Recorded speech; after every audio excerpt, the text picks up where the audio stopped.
today's hearing for the purpose of questioning the witnesses if a member yields him time for that purpose. Without objection, so ordered. I'll now recognize myself for an opening statement.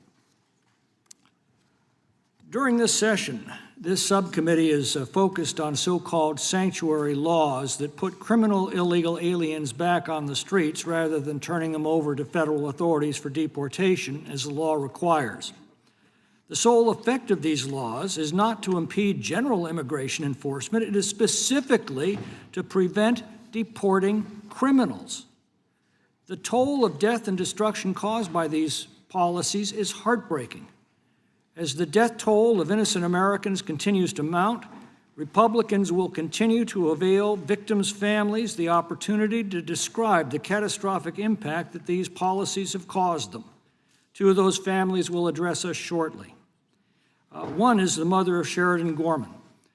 On March 19th of this year, Sheridan Gorman, an 18-year-old freshman at Loyola University, went to a Chicago park with friends to watch the Northern Lights.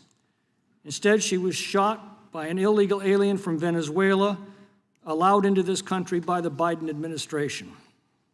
Within months of the illegal alien's release at the border, he was arrested for shoplifting. Now, he should have been turned over to authorities for deportation then. Instead, Chicago's sanctuary law released him back into the community where he had no legal right to be, and Sheridan Gorman is dead as a result. A few weeks ago, we heard from the mother of Stephanie Minter, murdered by an illegal alien with dozens of prior arrests, each time returned into the community by Fairfax County officials. Their excuse was that despite an $83 million annual budget for the county sheriff, they just didn't have the resources to pick up the phone and inform ICE that they had custody of an illegal alien so that alien could be deported. When I asked them how much it would cost to make a simple phone call to ICE and whether Stephanie Minter's life was worth the cost of that phone call, I got no response. The murderer's multiple releases were also enabled by a far-left prosecutor who crafts sweetheart deals for illegal aliens so that they can avoid immigration consequences for their criminality. None of this makes any sense. Last year, these sanctuary jurisdictions refused to honor at least 17,864 ICE detainer requests of illegal aliens accused of committing other crimes. Instead, these aliens, who had no right to be in this country, were released onto our streets to reoffend at will. Illinois and California are just two examples of these renegade jurisdictions. Their refusal to cooperate with federal immigration officials terrorizes communities, incentivizes crime, and undermines the rule of law. In Illinois alone, one state, in just 11 months, authorities blew off 1,768 ICE detainers and instead released these criminals back onto the streets, despite crimes ranging from weapons offenses to burglaries to homicides. According to documents obtained by this committee, the Cook County Sheriff's Office alone released 408 criminal aliens from its custody in 2025 instead of honoring active ICE detainers.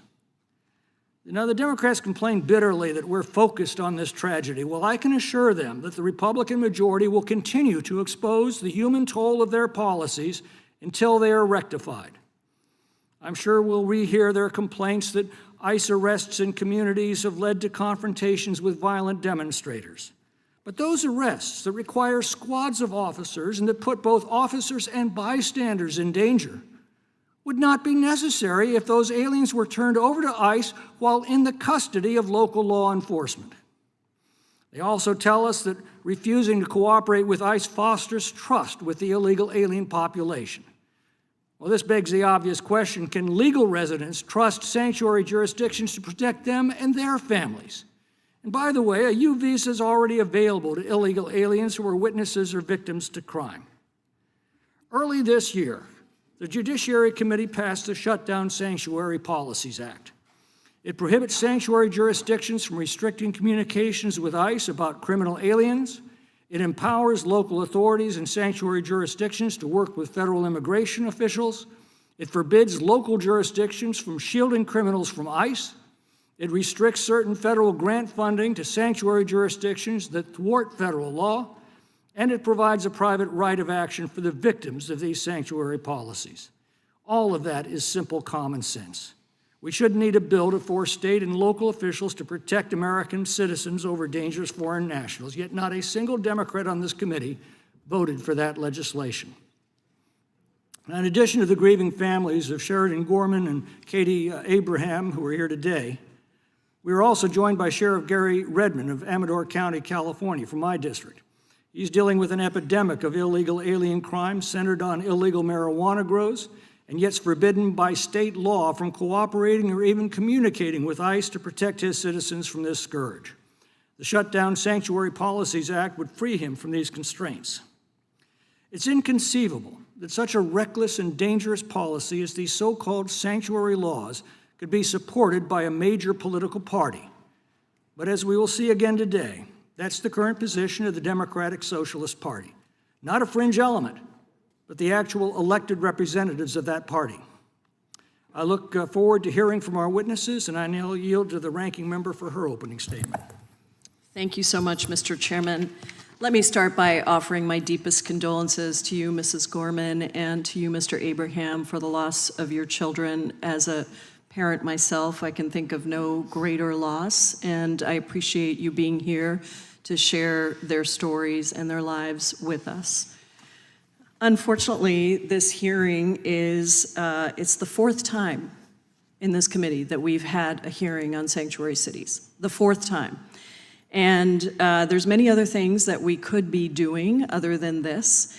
I would have loved to have had some hearings on the unconstitutionality of the president's executive order on eliminating birthright citizenship. This is something that the Supreme Court just ruled today in a 6-3 majority was unconstitutional. And yet this was an executive order that caused so much fear and trauma across the country. We could have been discussing that, but we haven't. Instead, we have had this series of hearings that are designed to attack the very trust policies that research has shown over and over again have actually saved lives and kept communities safer by maintaining the necessary and important division between the enforcement of federal civil immigration laws and the enforcement of local criminal laws. This division ensures that people don't fear law enforcement who try to enforce immigration law, and that community members will actually come forward and be witnesses in these prosecutions to report crimes when they happen. The Trump administration, however, has ignored decades of research and has done the exact opposite. They've blurred the lines between immigration enforcement and law enforcement so much that they essentially no longer exist. They've destroyed trust in communities and created fear and even deported witnesses to important crimes so that then those crimes cannot be effectively prosecuted. On top of that, the Trump administration has diverted over 28,000 officers from their critical law enforcement activities to work on immigration enforcement instead. This has led to non-immigration criminal prosecutions falling to their lowest point in decades. Gun prosecutions have fallen more than 10%. Investigators worked 33% fewer hours on child exploitation cases. Nearly 1 in every 5 FBI agents has been reassigned to arrest immigrants instead of conducting complex criminal investigations of corruption, espionage, terrorism, cyber attacks, and transnational gangs, all things that are necessary to keep Americans safe.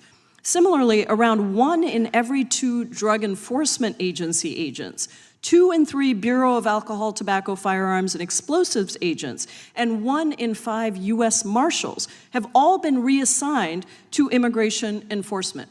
From within ICE, thousands of Homeland Security investigations, HSI agents, are focused on immigration enforcement instead of their stated mission of combating transnational crimes such as drug and weapons smuggling, child exploitation, and human trafficking. During the immigration enforcement surge in Minnesota, federal prosecutions of gun and drug offenses dropped by nearly 90%. 90%. DHS's former chief of staff says that as a result of all of this, our government is, quote, asleep at the wheel and less prepared to stop terrorist attacks than at any point since 9/11. For what? For what? What are the results of that? Arrests of immigrants without a single criminal conviction surged by 770%. And these immigrants of all immigration statuses get locked up or deported or disappeared at tremendous cost to you, the taxpayers, and to the traumatized communities that are left behind. That's not a public safety agenda. That's a public safety disaster. So let's just remind people about what this immigration enforcement strategy of this administration has led to. Under Donald Trump, ICE doubled in size. Instead of funding Americans' health care or housing or childcare, Republicans poured over $210 billion into ICE and CBP. DHS officers killed 2 U.S. citizens in cold blood in Minnesota. Have we had a hearing on that? No, we haven't. They beat and detained countless U.S. citizens for exercising First Amendment rights and broke down doors without a warrant in violation of the Fourth Amendment. ICE has imprisoned 400,000 people just in the interior of this country since Trump came in. Parents, children, military veterans, U.S. citizens, people on valid visas, and people who have never committed a single crime. The private prison companies who incarcerate these people get massive profits. They turn around and then contribute to Republicans and Trump's campaigns while maintaining the most horrific conditions inside the prisons that have led to a record 51 deaths in ICE detention just since President Trump took office. So what does all this do for Americans? It hurts them. Their communities get torn apart, their kids lose friends, their businesses suffer from lack of workers, and guess what? Americans actually lose jobs due to harsh immigration enforcement. The Brookings Institution looked at increased ICE enforcement in 86 metro areas in red and blue states and found that up to 297,000 American-born workers have lost their jobs as a result of ICE's increased enforcement. That all needs to stop. Our hearings should be on how public safety has been hurt thanks to this administration's policies, or on holding people who killed and detained American citizens accountable, or on the numerous times that this administration denies due process in violation of our Constitution. That is what the American people want, not more of what we're doing today. More than 60% of Americans now disapprove of Donald Trump's immigration policies. Americans want Trump and Republicans to focus on lowering grocery prices, stop giving tax breaks to billionaires while stripping health care from tens of millions of Americans. But just like Trump has insulted Americans by refusing to sign the most consequential bipartisan housing bill in a generation, calling it unimportant and a, quote, yawn, he's insulting Americans by continuing these harsh immigration policies that hurt safety and hurt opportunity for all Americans. Republicans instead want to coerce states and localities into doing the federal government's job, despite numerous court orders that have declared immigration detainers unlawful violations of the Fourth Amendment. They want to force local police departments to prioritize their limited resources on immigration enforcement, instead of encouraging all community members to come forward and report crimes without worrying about theirs or a loved one's immigration status. I hope that this committee does hold hearings on the unconstitutionality of this administration's policies. But certainly, when Republicans are no longer in office after November, we will do just that in the majority. I look forward to hearing from all of our witnesses today, and I yield back. Appreciate the warning. The gentlelady yields back. The chair is now pleased to recognize the chairman of the House Judiciary Committee for an opening statement. Thank you, Mr. Chairman. We don't want to coerce anyone. We just want to stop the stupid policy of sanctuary jurisdiction that led to the tragedies that these families are going to testify and talk about today.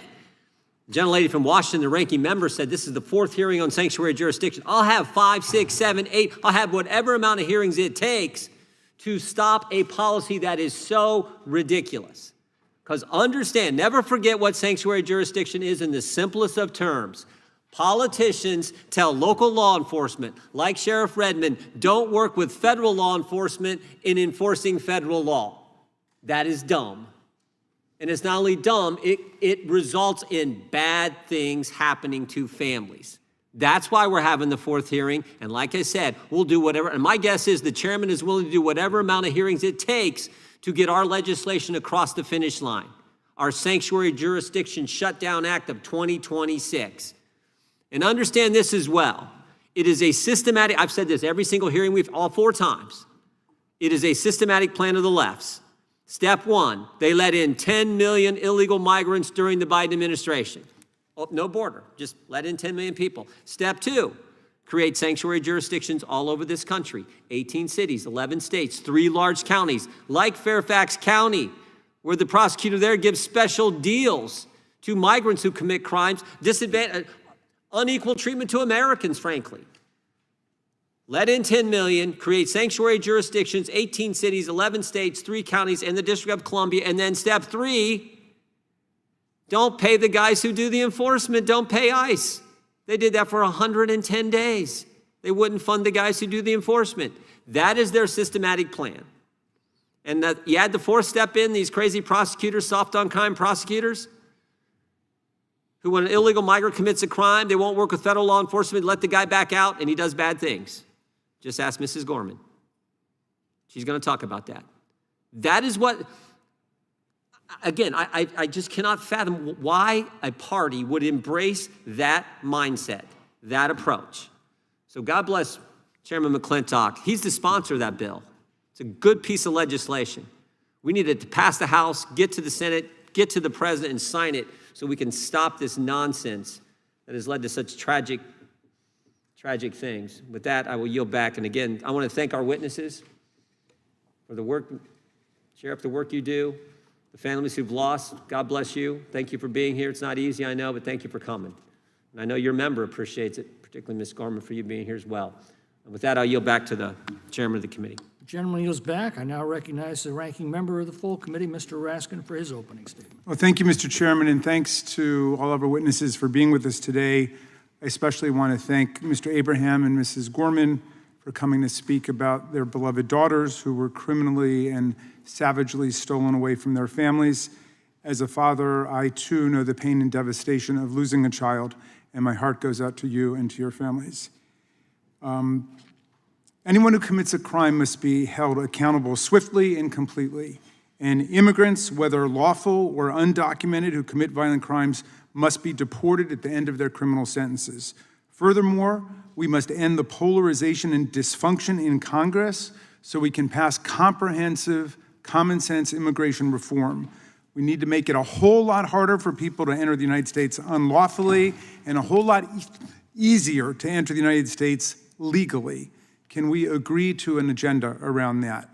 And yet, instead of working with us on basic common sense reforms to make dreamers lawful residents, to fortify the border, to expand the categories for admission of lawful immigrants, and to make sure DHS and ICE are properly focused on following the law and pursuing their basic self-proclaimed mission of keeping us safe from the worst of the worst, our colleagues are conducting an endless series of hearings on sanctuary cities.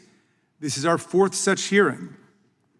And I'm not sure Republicans have even come to any agreement on what they mean when they use that spooky term. Last year, Trump's Department of Homeland Security published a list of nearly 400 counties that it classified as sanctuary jurisdictions.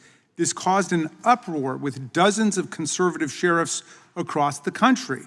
Their counties were named sanctuary jurisdictions simply because they had strong policies on upholding states' rights and rejecting unfunded federal mandates, and strong policies against conscripting state and local officers to execute federal duties. Stunned by this response, DHS removed the list days after it was published because a list of sanctuary jurisdictions defying the feds could not possibly include so many conservative sheriffs from red counties who drew a strict line around on how much of their locally raised tax revenues and resources they should have to spend carrying out the federal government's immigration enforcement agenda and other constitutional responsibilities when the federal government has a budget far larger than they do.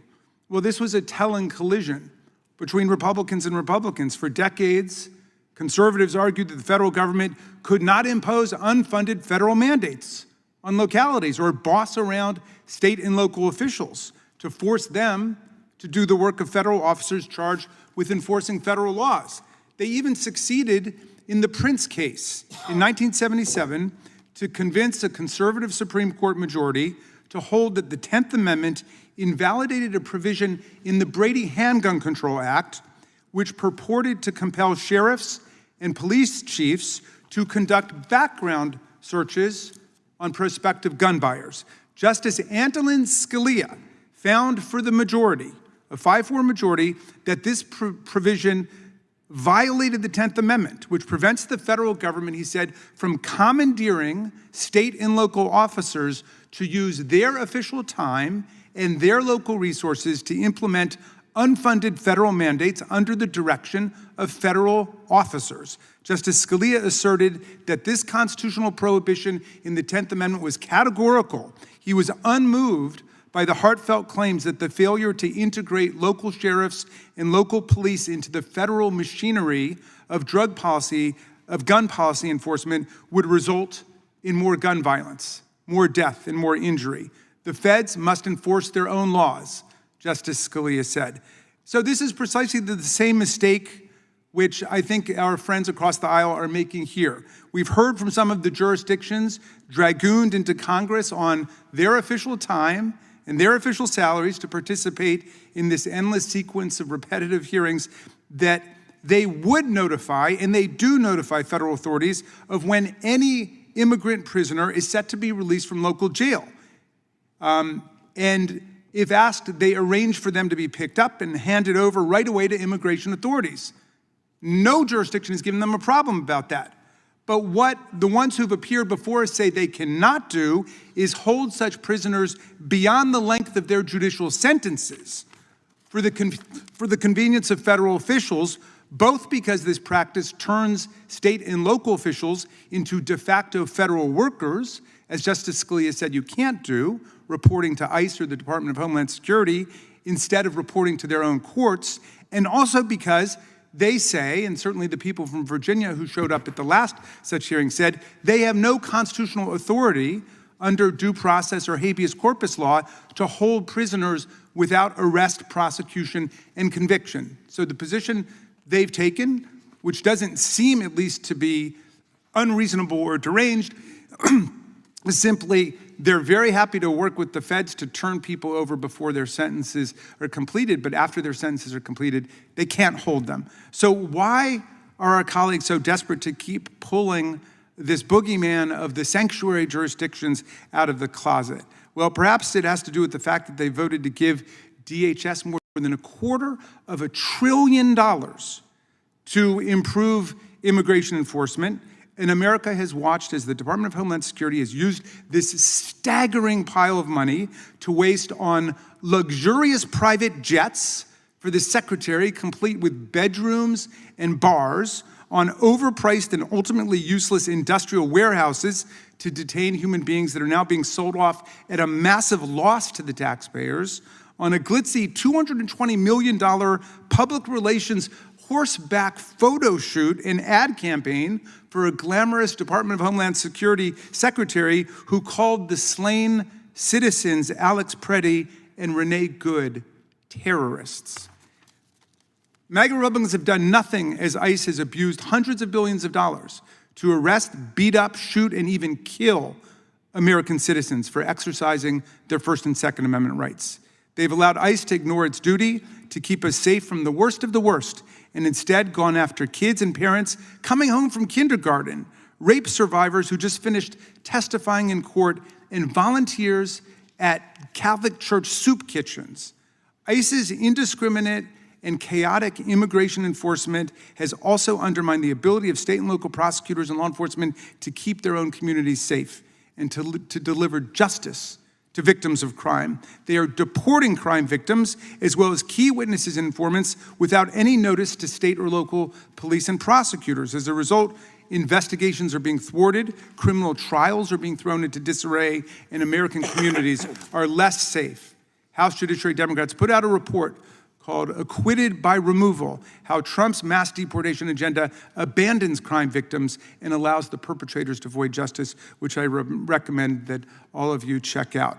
Not only is DHS not making our communities safer, it's making us worse off. A recent study found that the metro areas most targeted by ICE in both red and blue states had suffered losses of nearly 670,000 jobs, up to 44% of which were held by American citizens. The immigration roundup is profoundly costly to our communities. The administration's attacks on so-called sanctuary jurisdictions are hurting Americans from all walks of life. One can only regard with amazement the fact that rather than own up to this disastrous record, my colleagues are trying to change the subject and blame the failures of the Department of Homeland Security, not on Kristi Noem and her dysfunctional accomplices and successors, but on the state and local jurisdictions, which did not create the problem, have no real power to address it, and are constitutionally protected from being impressed into service, as Justice Scalia said, by an illegal commandeering policy passed by Congress. DHS has 250,000 employees and a budget larger than that of 150 countries on earth. It has over 80,000 sworn law enforcement officers, more than the number of officers in New York, Chicago, LA, Houston, DC, Las Vegas, and Dallas combined. But despite all of that, our colleagues think that state and local jurisdictions should be using their money and their funds to do the Department of Homeland Security job for them. If our colleagues are serious about public safety, they should join us in imposing guardrails on ICE to refocus their energy on going after the worst of the worst and to ensure that they respect the fundamental rights of every U.S. citizen. They should reinvest in public safety programs that the administration has cut, that supported local law enforcement, assisted victims of crime, and gone after organized crime drug traffickers. And they should push back on the president's shocking abuse of the pardon power, which has allowed drug traffickers and international narco dealers and criminal fraudsters to walk free, depriving victims and taxpayers of nearly $2 billion in unmet restitution. Last Congress, we came together to craft a bipartisan border security bill. President Biden agreed to sign it, but then candidate Trump blew up the deal because he wanted a crisis to run on more than he wanted an actual solution. Sadly, since then, our colleagues have been doing more of the same, holding hearing after hearing on the same topic, failing to pass their signature border bill or even their bill to coerce and commandeer sanctuary cities to do their bidding. I look forward to hearing from our witnesses today and hope that we can rejoin together in doing the work of the American people. Thank you, Mr. Chairman. Without objection, all other opening statements will be included in the record, and we'll now introduce today's witnesses. By the way, I'll note that permitting off-committee members to introduce witnesses is not something our committee normally allows. I'd ask the members please focus their remarks on introducing the witness and refrain from making a broader speech on the topic of today's hearing. So I'll begin by recognizing Ms. Miller to introduce Mr. Abraham. Thank you, Mr. Chairman. I'm honored to introduce my friend and fellow Illinois resident, Joe Abraham. 1 year ago, Mr. Abraham sat in the House Oversight Committee hearing as Illinois Governor J.B. Pritzker defended his administration's sanctuary policies. I had the opportunity to address that committee and question the governor. I will never forget seeing Mr. Abraham in the room, a grieving father seeking answers after losing his daughter to a tragedy that was entirely preventable. As he will share with this committee, the Illinois governor's refusal to enforce our nation's immigration laws contributed to the death of his youngest child. Katie Abraham, who has been described by her father as having a beautiful soul and a large personality, was killed in the early hours of January 19th, 2025, by an intoxicated illegal alien who crashed into the car carrying Katie and her friends. Despite unimaginable grief, Joe Abraham chose courage over silence. He has become a powerful advocate not just for Katie, but for families across America who believe their voices are being ignored, and for the victims whose stories deserve to be heard, and for Americans who expect their government to fulfill the most fundamental responsibility to protect its own citizens. You could not have picked a better witness, Mr. Chairman. Joe will provide this committee with a first-hand account of the consequences of the left's sanctuary policies and why we must never forget its victims. Mr. Chairman, thank you. Gentlelady yields back. Now recognize Mr. Lawler to introduce Mrs. Gorman. Thank you, Mr. Chairman, and thank you for having me at this important hearing. I'm here today to introduce Jessica Gorman. Jessica should not be here today. She should not be testifying before Congress. She should be back in New York with her daughters, Madeline and Sheridan, enjoying a quiet Tuesday afternoon in the summer. But unfortunately, Jessica is here with us today. And she's here because just a few short months ago, her beautiful daughter, Sheridan, was shot and killed in Chicago by an illegal immigrant. I cannot say it loud enough or clear enough, but this nation and this Congress owes you an apology. We are sorry to you, to Tom, and to Madeline. I didn't know Sheridan personally, and that's a tragedy. But I know her family, and I know the Yorktown community. I know that she was a kind and compassionate young woman who cared about her community and had a bright future ahead of us. And I know without a doubt in my mind the incredible things she would have done with her life should she had been given the chance. Her murder was senseless. It should not have happened. Our immigration policies exist for a reason, and they should have been enforced. Sheridan would still be with us today, and Jessica would not have to testify before this panel. Our immigration laws facilitate legal immigration processes to ensure that good, smart people can come into this country, assimilate, and contribute to our communities, while also ensuring that criminals who break the law do not get to stay. Their jobs are made infinitely harder when places like New York and Chicago blatantly disregard existing law and provide safe harbor to criminals. Sanctuary policies Mr. Chairman, are the reason. Point of order. why- This is a Gentlemen will statement, suspend. not an introduction. Gentlelady's point is well taken. Gentleman, please confine his remarks to the introduction. Thank you. Back in May of 2023, over 3 years ago, Sheridan's murderer illegally entered the United States. Border Patrol caught him. They apprehended him. But then, because of the Biden administration's ludicrous open border policies, he was released into our country. A month later, he was arrested for shoplifting in Chicago. Under existing law and the law at the time, he should have been deported right then and there. Point of order, this is not an introduction. By our federal laws. Point You of all order, should be this is ashamed not of an yourselves. introduction, it's a speech. You should be ashamed of yourselves.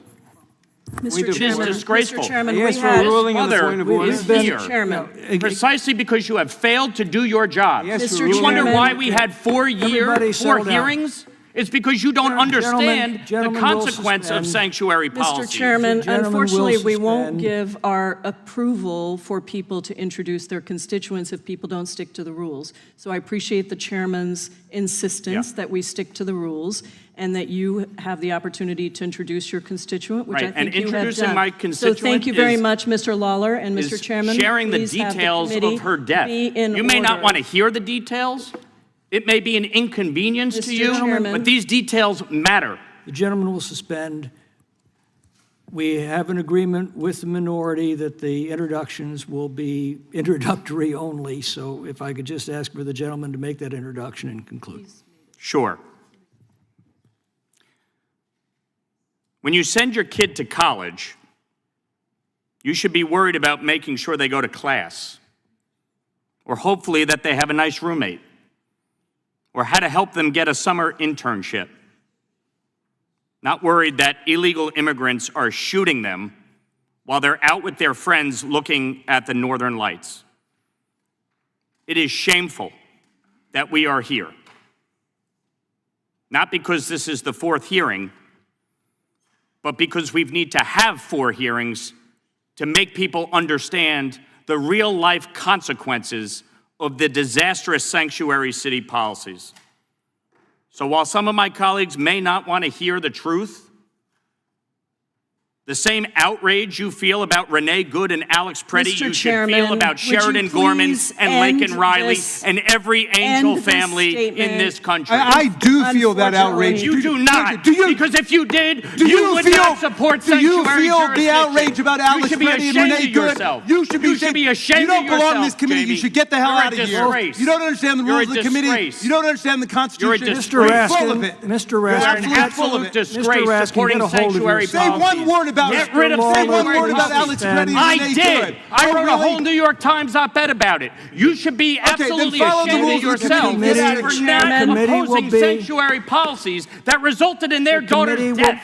The committee will be in order. Mr. Chairman, I We're just going want to to- say, we will not allow, thanks to Mr. Lawler's outrageous outburst, we will not allow this to happen again. This We was an will- agreement we between will the proceed. chair and the ranking member, and unfortunately, you're not able to We will control your proceed. members, so it is time for us to proceed. Your opening Yes. We will statement was proceed- outrageous. we You will should be ashamed of proceed in yourself. order. I yield back. Get off of it. Let's try to conduct ourselves in a civil manner. Speak that to your member, Mr. Chairman. We have two other introductions to make, which I think will go a little more smoothly. One is Ms. Sarah Pierce, who's the Director of Social Policy at Third Way. She previously worked at U.S. Citizenship and Immigration Services and has served as Senior Counsel for the Senate Committee on Homeland Security and Governmental Affairs. Ms. Pierce has a bachelor's degree from Grinnell College, a master's degree from the Elliott School of International Affairs, and a law degree from the University of Iowa College of Law. And finally, we have Sheriff Gary Redmond, who's been the sheriff of Amador County, California since 2021. He's a veteran of the U.S. Air Force. Sheriff Redmond's career includes service with the Los Angeles Police Department and nearly 3 decades with the Amador County Sheriff's Office. He's a graduate of the Sherman Block Supervisory Leadership Institute and the Federal Bureau of Investigation's National Academy held in Quantico, Virginia. On a personal note, I'll add that Sheriff Redmond has been a leading advocate in California to sound the alarm over California sanctuary laws, as we'll hear. Sheriff Redmond and many of his fellow sheriffs want desperately to cooperate and coordinate with ICE, but are forbidden from doing so by state law. With those introductions, we'll now welcome our witnesses, thank them for appearing today, and we'll begin by swearing you in. Would you please rise and raise your right hand? Do you swear or affirm under penalty of perjury that the testimony you're about to give is true and correct to the best of your knowledge, information, and belief, so help you God? Let the record reflect the witnesses who have answered in the affirmative. Please be seated. Please know that your written testimony will be entered into the record in its entirety. Accordingly, we ask that you summarize your testimony in 5 minutes, and we'll begin with Mr. Abraham. Chairman, ranking members, and members of the committee, thank you for the opportunity to testify. For most Americans, January 19th, 2025 was just an ordinary day. For my family, it was a day that our lives were permanently altered. That night, my 20-year-old daughter, Katie, was riding with friends in Urbana, Illinois, visiting University of Illinois friends, going to that college. The vehicle was stopped at a red light. They were exactly where they were supposed to be. They were obeying laws and posed a danger to no one. In a matter of seconds, an intoxicated illegal immigrant driving nearly 80 miles an hour crashed into the back of their idle vehicle. Katie was killed. Another young woman was killed. 3 other young people suffered serious injuries. My daughter's future ended in that intersection. Katie was bright, compassionate, athletic, and deeply loved. Today, instead of watching her graduate from college this year, begin a career, build a family of her own, we visit and tend to her grave. The individual responsible, Julio Cucabol, a Guatemalan national who was previously deported and re-entered illegally in the United States in 2022. After the crash, he fled, leaving the death and destruction behind him, but was later apprehended in Texas. As devastating as Katie's death is, what brings me here before Congress is not what happened that night. It's everything that happened before it. A previously deported individual, illegally returned to the United States, remained here, obtained an Illinois driver's license, and ultimately killed 2 women. Those are not my opinions, those are facts. During court proceedings, Bull testified through an interpreter that he could not read, write, or speak English or Spanish. He communicated primarily with Kaichi, an indigenous Mayan Guatemalan language. Imagine the struggles of translators there. Yet he was issued a valid Illinois driver's license, which raises serious questions. How was competency evaluated?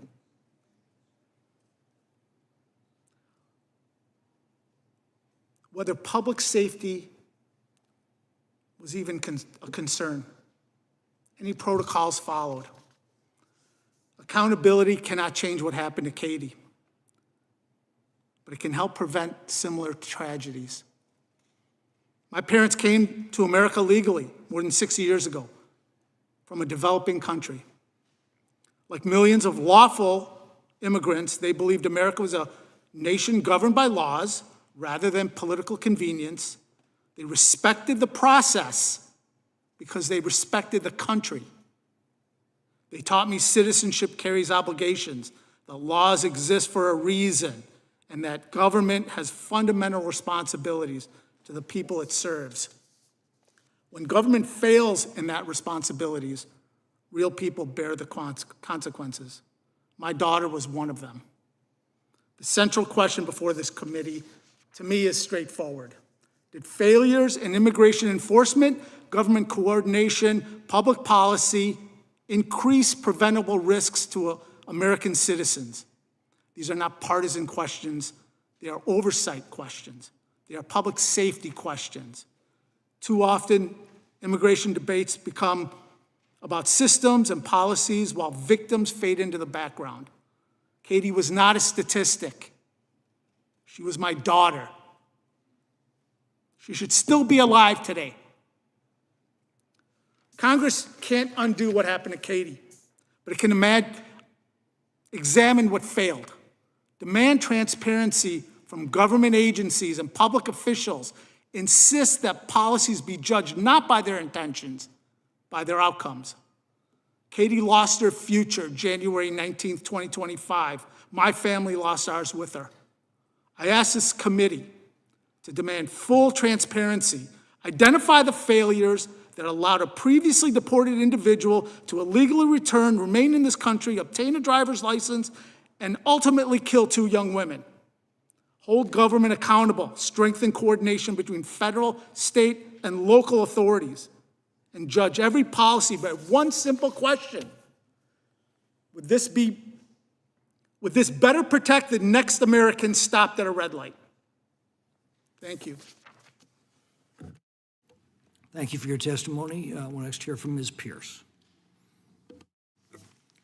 Chairman McClintock, Ranking Member Jayapal, thank you for the opportunity to speak today. I'd like to start by saying, Mr. Abraham and Mrs. Gorman, I'm incredibly sorry for your losses. No one should suffer like your families have suffered, and I honor and admire your bravery in being here today. My name is Sarah Pierce. I'm Director of Social Policy at Third Way. Third Way has a long history of saying things that both Democrats and Republicans dislike, so let me start there. The Biden administration's border policies were inexcusable. The Trump administration's interior enforcement policies are also inexcusable. My testimony today focuses on why. I have 3 main points. First, sanctuary policies do not prevent ICE from enforcing federal law. Every jurisdiction, including self-proclaimed sanctuaries, participates in immigration enforcement. When someone is booked, fingerprints are checked against federal databases, and ICE has access to that. ICE has federal authority, agents, databases, and now extraordinary funding. $113.5 billion in supplemental funding through 2029, This is more than the combined operating budgets of every local law enforcement jurisdiction in America. Meanwhile, state and local law enforcement are starved for resources. 3/4 of local police departments have fewer than 25 officers. They handle crime, overdoses, sensitive community calls. Asking them to absorb federal duties pulls them away from their local obligations. The focus should be on how cooperation can advance public safety and support local policing. Second, this administration is making cooperation harder, not easier. Local jurisdictions need to trust federal partners before they lend them local resources. Yet this administration has treated skeptical jurisdictions as adversaries to be punished, not partners to be persuaded. This administration has threatened funding, filed lawsuits, and accused entire jurisdictions of protecting criminals. ICE's tactics have deepened this trust deficit. The public cannot distinguish between police and ICE, especially when ICE is wearing police markings. When federal operations are chaotic, abusive, or deadly, local police are left to repair the damage. Third, this administration's own decisions are making Americans more vulnerable to crime. Federal law enforcement are abandoning serious work in favor of immigration enforcement. In San Francisco, federal drug dealing prosecutions fell by more than half after federal agents were redirected to immigration enforcement. In Minnesota, Hennepin County's top prosecutor said federal agents were bringing criminal cases to her because they were too busy with immigration work. In addition, tens of thousands of federal agents with specialized experience in child exploitation, human trafficking, arms trafficking, and violent crime have been diverted from their primary public safety missions to instead focus on immigration enforcement. That's especially dangerous for child exploitation cases, which require specialized resources and personnel. When those agents get reassigned, children wait longer to be found, and predators get more time to harm them. The Department of Justice is also weakening public safety infrastructure by delaying and canceling grants.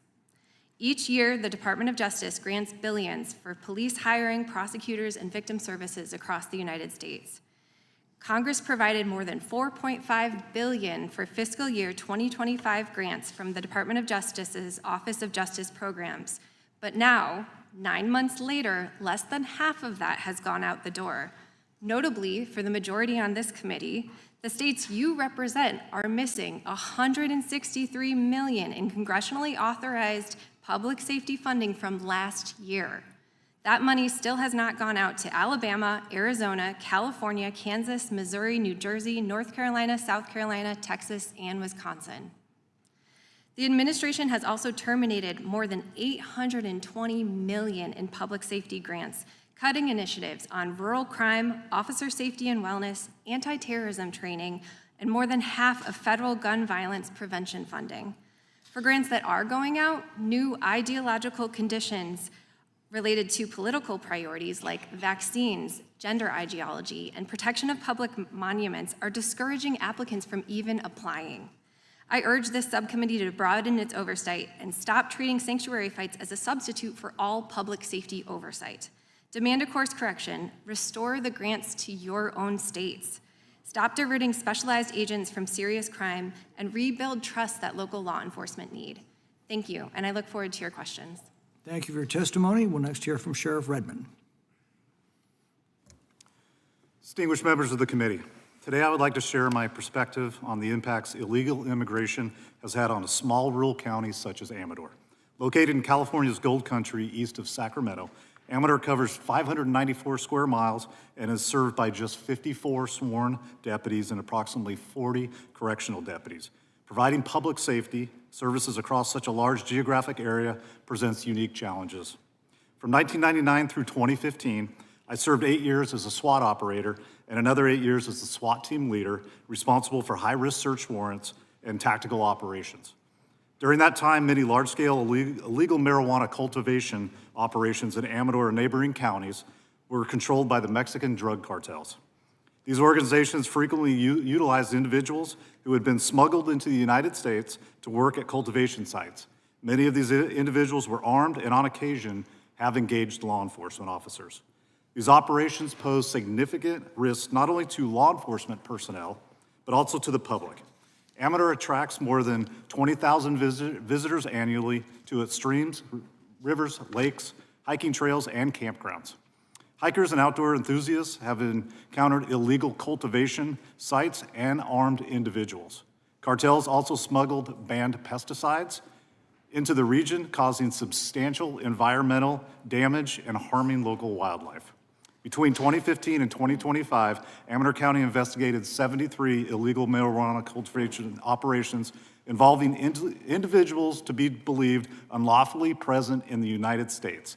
Arrested charges resulting from those investigations include 173 individuals, Asian origin, persons from China, Thailand, Cambodia, Laos, Vietnam, 53 Mexican nationals, 1 Venezuelan national, 2 Ukrainian nationals, 2 South African nationals, and 1 Guatemalan national. Since President Trump returned to office and federal immigration enforcement priorities have changed, we have cooperated with ICE to the fullest extent permitted under California's SB 54 sanctuary law. As sheriff, my highest priority is protecting public safety. In early 2025, I made the decision that I would not knowingly release an undocumented criminal offender who posed a significant public safety risk back into the community, even if doing so placed me at odds with SB 54. On September 2nd, 2024, my office received a report involving a 14-year-old girl who disclosed to her cousin that her uncle, Diaz Mendoza, age 48, had been touching her over her clothing in the vaginal area. A deputy responded to the lake where she was present, interviewed the visibly distraught victim. She reported the abuse had been occurring for approximately 5 months outside of Amador County. My deputy interviewed the suspect and established probable cause to arrest him for felony lewd acts involving a minor. 2 days later, the suspect appeared in court and was released by the judge. In 2025, I was informed by our probation department that Diaz Mendoza had entered into a plea agreement negotiated by an Amador County deputy district attorney. The agreement reduced the case to a misdemeanor offense with credit time served and suspended probation sentence. I was advised that the plea agreement was structured, at least in part, because of my publicly stated position regarding cooperation with ICE and the likelihood that ICE would be notified upon his release. Upon learning of the plea agreement, I immediately contacted ICE and requested the agents take him into custody upon his release from court. Due to the limited notice, ICE was unable to respond that day. However, agents did locate and arrest him approximately 2 weeks later. We subsequently informed the victim and her mother, both of whom expressed appreciation for our efforts and relief that he would no longer have access to this 14-year-old victim. Since 2025, I have contacted ICE 8 times regarding removals authorized under SB 54 within my jail. Additionally, under SB 54, I have been required to release 16 individuals arrested for low-level offenses that did not meet the requirements of SB 54. My greatest concern as sheriff is that one of these individuals may reoffend and cause another preventable tragedy, such as Lincoln Riley and the people that are here with me to my right and my left. Preventable. In my view, public policy should prioritize accountability for criminal offenders, protection for victims, and the safety of law-abiding citizens. I believe it is long overdue that we place greater emphasis on victims' rights, hold offenders accountable, and ensure that public safety remains our highest priority. Thank you. Thank you for your testimony, Sheriff. And finally, we'll hear from Mrs. Gorman. Hi, my name is Jessica Gorman. I'm the mother Can you turn on your microphone? Hi, my name is Sheridan Gorman. My name is Jessica Gorman. I'm the mother of Sheridan Grace Gorman. Sheridan was 18 years old. She was a freshman at Loyola University Chicago. She was beautiful. She was funny, faithful, loving, full of plans to build something with her life.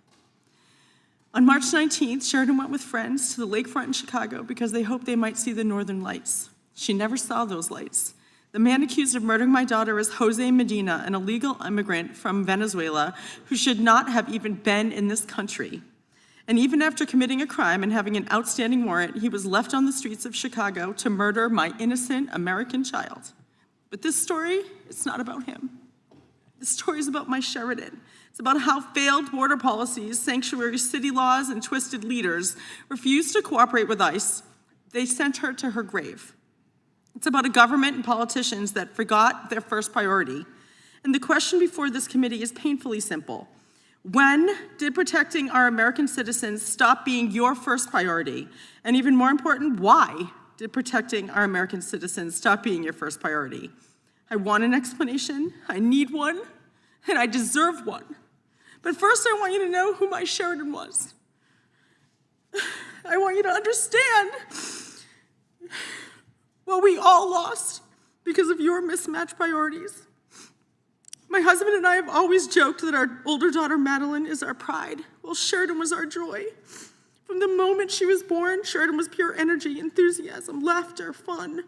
She was the kind of person who made every room brighter and usually a little louder. Which is why when Sheridan was in kindergarten, I remember going to her first parent-teacher conference. I was a little nervous because while she was the sweetest little girl you could possibly imagine, she was also the chattiest. I remember sitting down across from her teacher, bracing myself and asking with bated breath, "So, how's my Sheridan?" I'll never forget when the teacher looked at me very seriously and said, "I only have one thing to say to you." Oh, my stomach dropped. Then she said, "Your Sheridan stalks the buddy bench." I remember blinking at her. "I'm sorry, what?" She said, "Your Sheridan stalks the buddy bench." I was totally confused and I asked, is that a good thing or is that a bad thing? And what exactly is a buddy bench?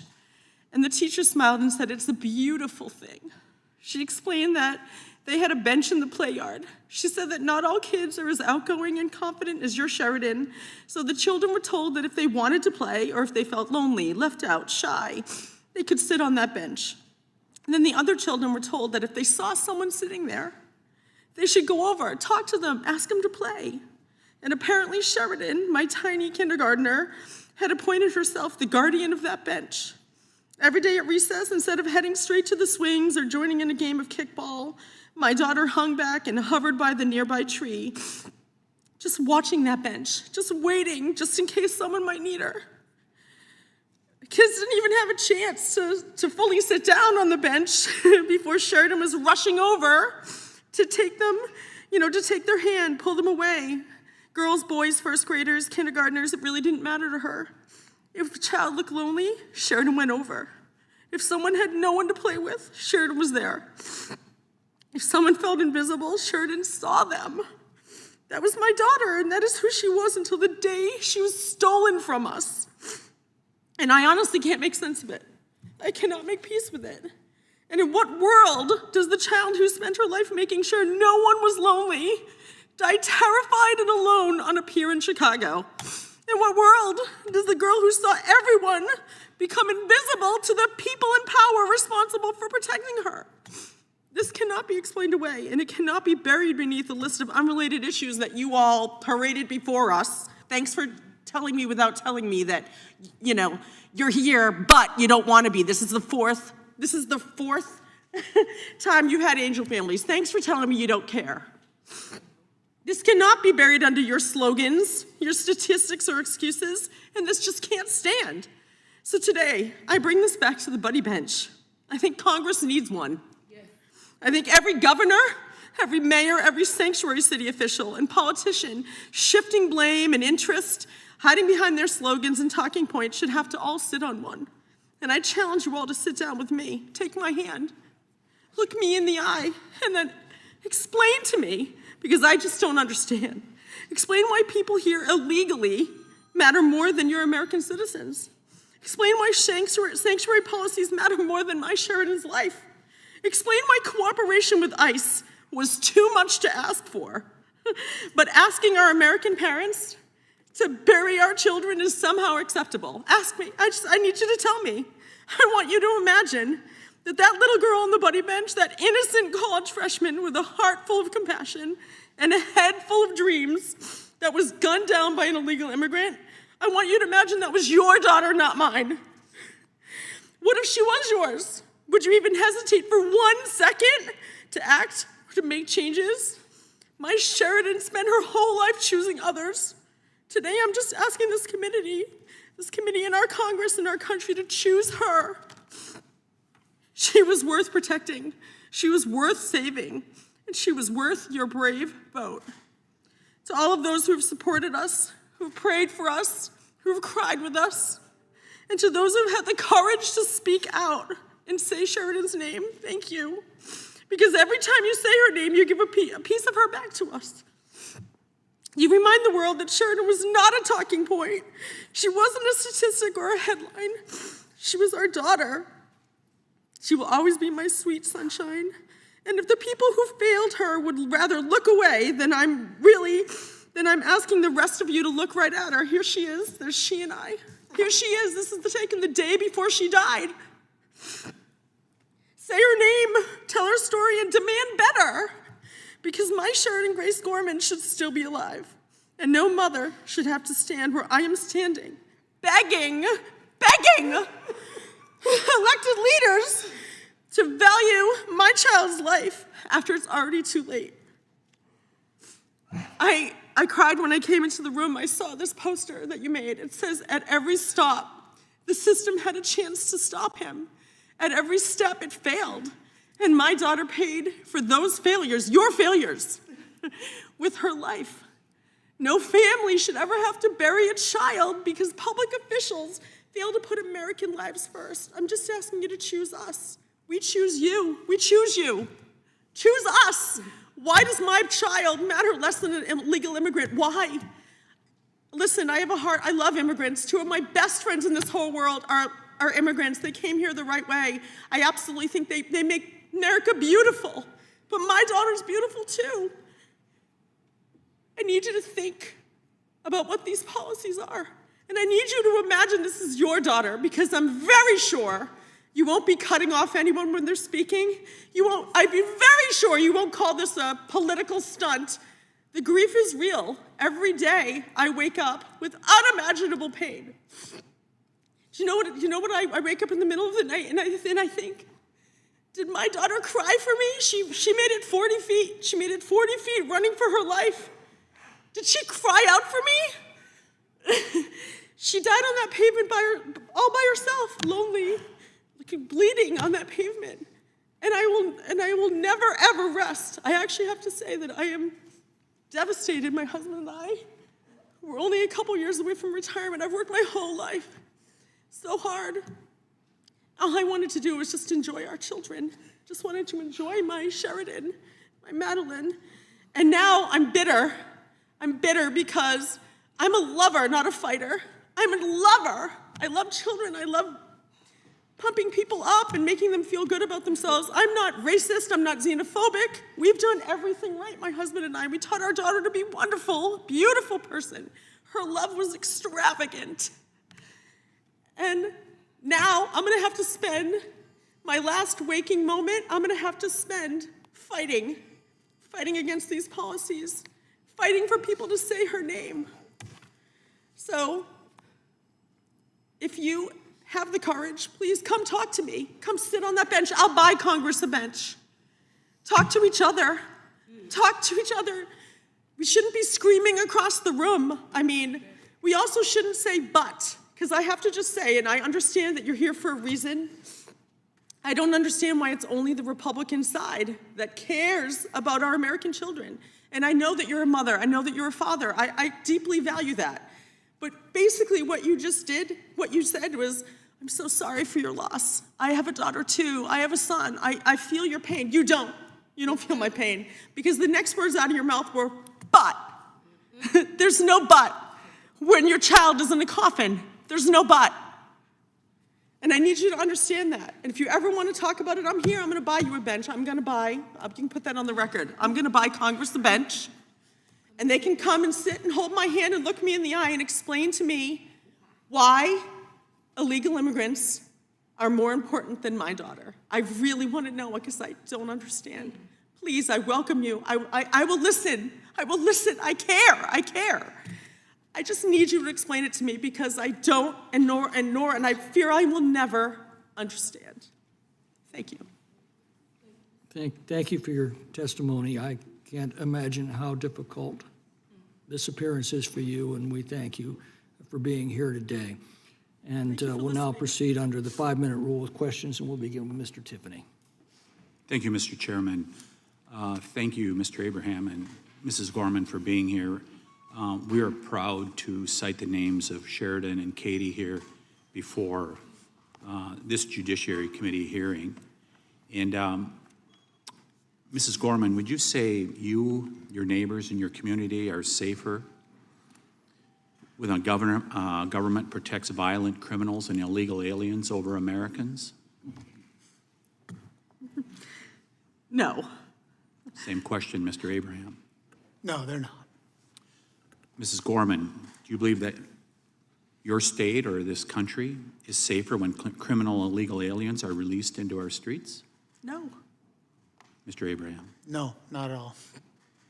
So in my home state of Wisconsin, we had a terrible situation, not unlike what you're experiencing, where there's a sanctuary community, Dane County, that allowed an illegal immigrant from Venezuela, let him free, and he was arrested over 100 miles away in a little community, Prairie du Chien, Wisconsin. The charges were domestic violence, sexual assault, child abuse, and strangulation.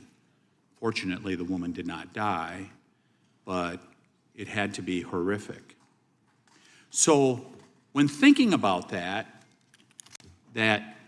we should be concerned with neighboring communities, should places like Missouri and Indiana and Iowa and Wisconsin be concerned when there's sanctuary policies that are on our borders that may affect us when we see it happen in our own state 100 miles away from a sanctuary jurisdiction? Should we be concerned, Mr. Abraham, with those policies being carried out in the state of Illinois? If you care about your citizens, you should be concerned. Mrs. Gorman. I sent my daughter to Chicago because I thought it was safe. You hear all the rhetoric in the politics. I sent her there because I thought she was safe. No, she wasn't safe. It never would have even occurred to me that this could have happened. Yes, Mr. Abraham talked about, as a parent, you worry. I worry about car accidents. You worry, that they'll drink too much. You never even conceive that she would be murdered, shot in the back of the head by an illegal immigrant on a pier going to see the Northern Lights with her friends. It's not even something you can even conceive. And I just have to say one thing, because it's been plaguing me. And this is how messed up the situation is. This is why I'm sorry. I get so upset with your butts, and you don't want to talk about this. This is the 4th hearing. Do you know what I'm thankful for? And this is so messed up, I'm gonna say. I'm thankful. After hearing, I didn't even know what an angel family was. Had no idea, never even heard about it. There's so many out here. You know what I'm thankful for? I'm thankful that my daughter was just shot in the back of the head, not raped, murdered, dismembered, put in a garbage can like Megan Boss with bleach poured on her, and they didn't fight her for 50 days. And you can actually dismiss the angel families. You can say, but you don't want to hear four sessions on angel families. I'm sorry, you need to. You need to. I'm actually thankful that my daughter wasn't raped. How messed up is that? That I'm thankful every day that she was just murdered, not raped and dismembered. Think about that. How messed up is that? Do you know what I thought of this morning when I got up? What the joy of, anyone have a baby here? The joy of picking out their first outfit that they're gonna wear on their ride home from the hospital. I had to pick out my daughter's last outfit, and she was a fabulous dresser. We had 100 people come to our home, 100 friends and family came to her home. We had her cremated, actually, after. And they all decorated her urn with rhinestones. All of them put it on there. She's fabulous, even in death. But for the first time, all the excitement of having a child and then having people make excuses and buts. I'm sorry, this is unacceptable. There are so many angel families out here. And the day that I have to wake up and be thankful that my daughter was only shot and not raped should tell you something. It's crazy. Thank you, Mrs. Gorman. And by the way, you used the term sorry early on when you answered that question. You never have to apologize. Never apologize for the story that you are delivering to the American people. Mr. Chairman, I yield back. Gentleman yields Can back. I just say one thing? I am sorry. I'm sorry I have to be here. I'm sorry. I'm actually, like I said, I'm a lover. I'm a lover, not a fighter. I'm not a public speaker. I'm not someone who ever speaks out about things. I actually am very bitter that I have to be here, number one, but now I'm gonna have to fight for my daughter. I'm sorry that I have to be here and that I have to even oppose anyone. It's crazy. Ms. Jayapal. Sorry. Thank you. Thank you, Mr. Chairman. You know, I think I want to go to a statement that you ended with, Sheriff Redmond, that I agree with, and I believe this is how you said it as well. It's in your written testimony. Public policy should prioritize accountability for criminal offenders, protection for victims, and the safety of law-abiding citizens. I agree with that, and I think everybody on this side agrees with that. I think the question really is what creates that environment most effectively. And I spent some time in my opening statement, and I know you did as well, Ms. Pierce, talking about how resources are getting taken from different parts of Department of Homeland Security, other law enforcement, federal law enforcement agencies, in order to do immigration enforcement that has really focused largely on people who don't have any convictions. But more importantly, in this context of sanctuary jurisdictions, has actually hurt law enforcement's ability to do its job at the local level. And so I wanted to go to this question about, the central question here is not about whether there should be justice for Mrs. Gorman and Mr. Abraham's daughter's murderers. There absolutely should be. I don't think there's any disagreement about that anywhere on this bench, Democrat or Republican. The central question is what gets us that accountability across the board for everybody. And so the Trump administration's approach has been to force every state, city, and locality to use their resources, precious resources, quite small in many jurisdictions, to enforce federal immigration law. In Mr. Abraham's case, it sounds like actually that was a Chicago, that sounds like a state of Illinois issue, but the whole question of where local law enforcement prioritizes resources and what keeps us safer. My question for you is, does the Trump administration's approach to immigration enforcement, which is forcing local jurisdictions to enforce immigration law, is that what keeps us most safe and prevents the kinds of things we're hearing about today? No, it does not. And I agree. The central question here is not only just about accountability, right? It's about public safety. What can keep us all the safest? And so there's a few different problems with what the Trump administration is doing and how they're approaching that, and I'll touch on two of them. The first is the redirection of federal resources to immigration enforcement above violent crimes. This administration has moved tens of thousands of federal law enforcement officers away from their primary duties of going after human trafficking, of going after child sexual exploitation, of going after cyber crimes, terrorism, violent crime, and instead focus them on immigration enforcement. And that immigration enforcement work, unfortunately, is not focused on the worst of the worst. Rather, it's focused on rounding up as many individuals as possible. So we're neglecting terrorists, and we're instead focusing on individuals who have violated civil immigration law. The second issue is that this administration is bullying jurisdictions to fully cooperate with immigration enforcement, despite those jurisdictions' considerations about their own resources.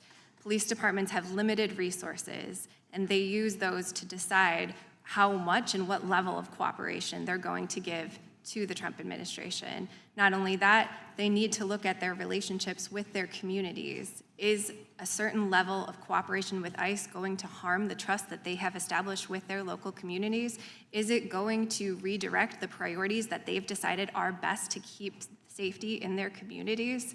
Those are the things that these local jurisdictions need to decide before they decide what level of cooperation they'll give ICE. And unfortunately, this administration doesn't seem to want to acknowledge that. They would rather bully these jurisdictions into that full cooperation. As well as concerns about how much they would have to pay in lawsuits if what they do is actually unconstitutional.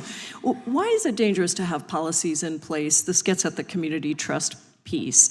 Why is it dangerous to have policies in place that prevent huge swaths of the community, both undocumented folks as well as family members or friends of undocumented people who may live in the same household, from feeling secure and calling 911? What happens in that situation to the safety of all community members?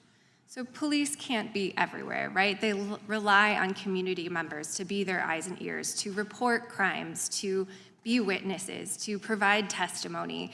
And when those individuals are no longer willing to cooperate with the police, when they think that a call to 911 is going to make their lives worse, that means that those police, their reach into that network, into the community, is then limited.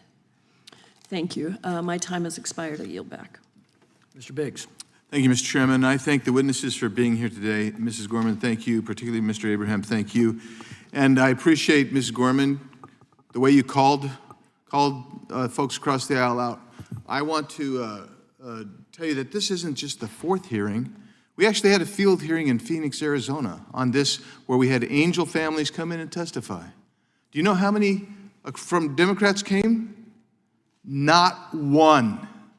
Zero. No one came. They didn't care enough to come to that field hearing. What a shame. Really, really too bad. They needed to hear what had gone on. I think we had 7 families at that one. Well, so federal law, we got it up here, right here, a little bit low behind me here, says clearly no city, county, or state can block its officers from sharing immigration information with the federal government. It's not complicated. Ms. Pierce, Illinois Trust Act tells local officers they cannot share information with ICE. Is that a direct violation of federal law? It is not. 8 U.S.C. 1373 directs that local officials cannot restrict officials within their jurisdiction from sharing information about immigration status. So you don't think this, so if Illinois law, their Trust Act, which says they cannot provide information in response to any immigration agent's inquiry or request for information regarding any individual in the agency's custody, they can't provide that. You don't think that's a violation of 1373A? I guess that's why things are so screwed up. And let me just tell you that we're going to go along here and talk about Sheridan Gorman and Katie Abraham, because I'm telling you and I'm asserting that this has not been settled by any court. Your statement has not been settled by any court. And it's under review still. And I don't believe that the families of Sheridan or Katie or any other Angel family would say, yeah, you should be allowed to withhold information. That's what you saw in this particular case. Sheriff Redmond, you ever see that? Your state, they're trying to prevent you from providing this information to ICE or other federal authorities? Yes, sir. Give us an example, please. So we're able to share some limited information. The gentleman that I call him gentleman, the suspect that was arrested in my jurisdiction for the lewd acts with a child, that information under SB 54 that I provided to them I was not legally able to provide that information. So we've got a set of facts here. Jose Medina entered this country illegally. He had no address, no ID, and no legal status. Went to Chicago, he was arrested for shoplifting. Chicago had him in custody. ICE was never notified. He walked out the door, got an OR, if I understand right, never showed back up for his court date. Nobody went looking for him, because that's the way it is. It's a shoplifting case. Nobody's going to go look for a shoplifter. Less than 3 years later, he shot Sheridan Gorman in the head in a Chicago park. Now you got 8 U.S.C. 1324 makes it a federal crime to knowingly conceal, harbor, or shield an illegal alien from detection. Were those facts met, do you think, Ms. Pierce? When Chicago took Medina into custody, they knew he was in the country illegally. They knew he had a criminal charge pending. They released him back onto the street. Did they shield? Do you think that was shielding? No, sir. When Medina was booked into custody, those fingerprints were shared with the Department of Homeland Security and with ICE. ICE had access to that information. Did they transfer him to ICE? The answer is no. So the question would be, at what point does systematically refusing to notify ICE, knowing an individual is unlawfully present, has a criminal record, cross into shielding someone from detection? That's really the question here. And what you can take that position and say, well, you know what? We just don't think that's right. And that's what a sanctuary jurisdiction does. They say, we're not going to provide that information. If ICE has a detainer, we're not going to transfer them to them because they want only a criminal arrest warrant. They don't want an ICE hold. They don't want an ICE detainer. They want an actual criminal arrest warrant. Those are two distinctive things. But what you do is you allow a very dangerous illegal alien back onto the street, wreaking havoc in our communities. And that's the piss ant shame of it all. Gentleman's time has expired. Mr. Raskin. Thank you, Mr. Chairman. Ms. Pierce, I remember when we started this term of Congress and Elon Musk and Doge wiped out about $500 million of grants that were going to victim assistance groups, crime-fighting groups, local police departments. And nobody could quite explain why the particular Doge employee did that, but they wiped out about $500 million of grants going to help the families of victims and to try to stop crime. Can you discuss what happened there? What were those grants? Why did that happen? And what kind of effect does that have when money that we've appropriated from Congress for this purpose and the grants are programmed, they're wiped out? What effect does that have? Sure, so it was actually $820 million in Department of Justice grants that they canceled, $500 million of which had already been granted. So that means the organizations that were receiving those grants had already started hiring staff, renting spaces. The communities that were going to receive those public safety grants had already started relying on that money coming in, and all of that was wiped away. I've recently been working with the Victim Rights Law Center, which is an amazing nonprofit organization in Massachusetts. They have lost 3 attorneys so far because of the way that the Department of Justice is messing with these public safety grants. That means victims, hundreds of victims of sexual assault and rape no longer have attorneys because that public safety funding has disappeared. But it's not just victim assistance groups, it's also crime-fighting groups, and police departments had millions of dollars of grants that were canceled, correct? Absolutely. My recollection. Yes. So have the Office of Justice Programs grants from fiscal year 2025 been reinstated and distributed? So we were talking about earlier about canceled grants, right? There's another problem with the Department of Justice grants in that they have significantly slowed down the amount of grants that are growing across the United States, not only for organizations, but also for police departments. And the fiscal year 2025 Department of Justice grants that go through the Office of Justice Programs have not been fully granted. Why is that happening? I don't know.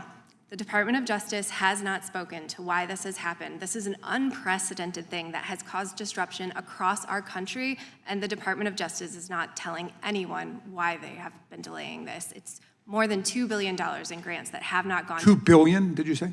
$2 billion. So what would that $2 billion have been able to do for local police forces around the country? It would be used to hire officers. It would be used to train officers. It would be used to support officer wellness programs. It would be used to support resources for law enforcement, such as body cameras, different things that they desperately need.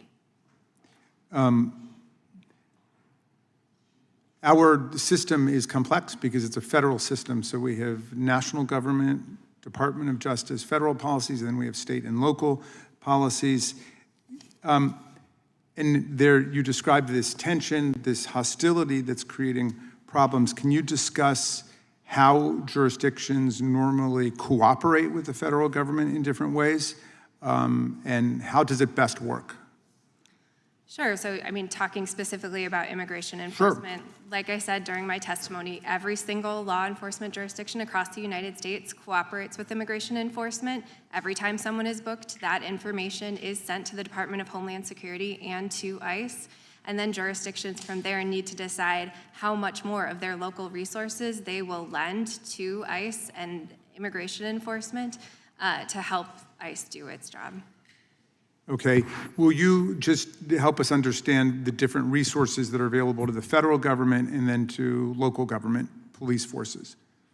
Sure. So as I said during my testimony, this Congress has provided ICE with $113.5 billion to do their job, to enforce immigration law in the United States. And that is more than the combined annual operating budget of every single local law enforcement jurisdiction in America. So we're talking about local police departments that have limited amount of resources, and their primary duty is public safety. Their primary duty is not immigration enforcement. Meanwhile, we have a federal agency who has a budget larger than all but 4 militaries in the world, and their primary duty is civil immigration enforcement. So, but what would you suggest we work on a bipartisan basis in Congress in order to reduce criminal violence by undocumented immigrants, but in general, because there are people suffering these tragedies generally across the country? What can we do to bring down the crime rate generally and all of the violence? Those resources that ICE receives should be targeted at the biggest public safety threats, right? We shouldn't have a federal agency that is running amok across the United States trying to fulfill a quota to get as many people into detention and deportation as possible. That's not making us safer. In addition, we need a federal government that's willing to work with local law enforcement jurisdictions. We have had ICE in the past have compromise and communication be their primary driver when they're working with local jurisdictions. That goes a lot farther than the bullying that we're seeing from this administration. That only increases the distrust that we're seeing at the federal level, between the federal level and the state and local level. Thank you. Yield back, Mr. Chairman. Mr. Roy. Thank the Chairman. Thank you for holding this hearing. Mr. Redmond, thank you for your service in law enforcement. Ms. Gorman, Mr. Abraham, sorry for your loss. I've gotten to know all too often too many Angel families, too many people in my home state of Texas who have lost loved ones due to the absolute abject failure of leaders in both parties, to be very clear, but I'll be a little partisan here, and very specifically the previous administration in particular and my colleagues on the other side of the aisle, and their absolute refusal to secure the border. And Ms. Gorman, it struck me that you noted that we had this poster, and it alluded to the extent to which the federal government in particular and law enforcement in this country failed you and failed your daughter, more importantly, at multiple levels across the board. And I think that's really important, especially in light of the questioning we just heard from the ranking member of the full committee with Ms. Pierce, who's appearing for us here today. Ms. Pierce, now you worked previously for USCIS in the previous administration, is that correct? During both the previous administration and this administration, yes. And you have been testifying here at the questioning about the resources and the lack of resources for local law enforcement and grants not being given out, but then dollars that have been set aside for ICE. I mean, the question here is how much taxpayer funds should have to be spent right now? How many taxpayer dollars of current American taxpayers should have to be spent to go round up illegal aliens? I think unfortunately, the better question is how that money should be spent, not how much. Wait a minute, no. I actually think it matters how much. Because with all due respect, Ms. Pierce, you were working under the previous administration, if I remember correctly, with safe mobility offices. Safe mobility offices. Now, these were offices that were directed and designated towards helping people move through our security system to get to the United States, to end run the processes along the way, to exploit asylum laws, to exploit parole laws in order to funnel people into the United States. That was precisely what was happening in the previous administration. We know this to be true. And then to sit here and listen to this exchange about what we're doing with our resources really strikes me as pretty hypocritical, given the extent to which we have dangerous people in the United States that have been killing innocent Americans because the previous administration and the people who worked for it were working directly, specifically, to end run the laws of the United States, putting the dangerous people on the streets that resulted in the death of Ms. Gorman's daughter and Mr. Abraham's family. I've gotten to know Jocelyn Nungray as a dear friend, or her mother, Alexis Nungray, is a dear friend for the loss of her daughter, Jocelyn. We're well advised of Lake and Riley. We're well advised of those who have lost loved ones, Kayla Hamilton and many others, and we're hearing more here. And you're right, Ms. Gorman, we can't have enough. We can keep having hearings and keep allowing these people to put the pictures up of the people who have been murdered because we allowed our borders to be used as some sort of plaything. And now today, the United States Supreme Court manufacturing out of thin air a complete abomination of a ruling by the Chief Justice, suggesting that you can simply become a citizen from being born on dirt, thereby validating the abhorrent practice of baby factories and moving people here to be born to be able to become a citizen, leaving us under no choice but to do what we must do to say, pause immigration, just stop it. Stop all immigration, because if it's gonna be exploited for people to come here when they're pregnant, people to allow somebody who's working for the Chinese Communist Party and to come here and have children to become American citizens, and then have our laws exploited like they were under the previous administration.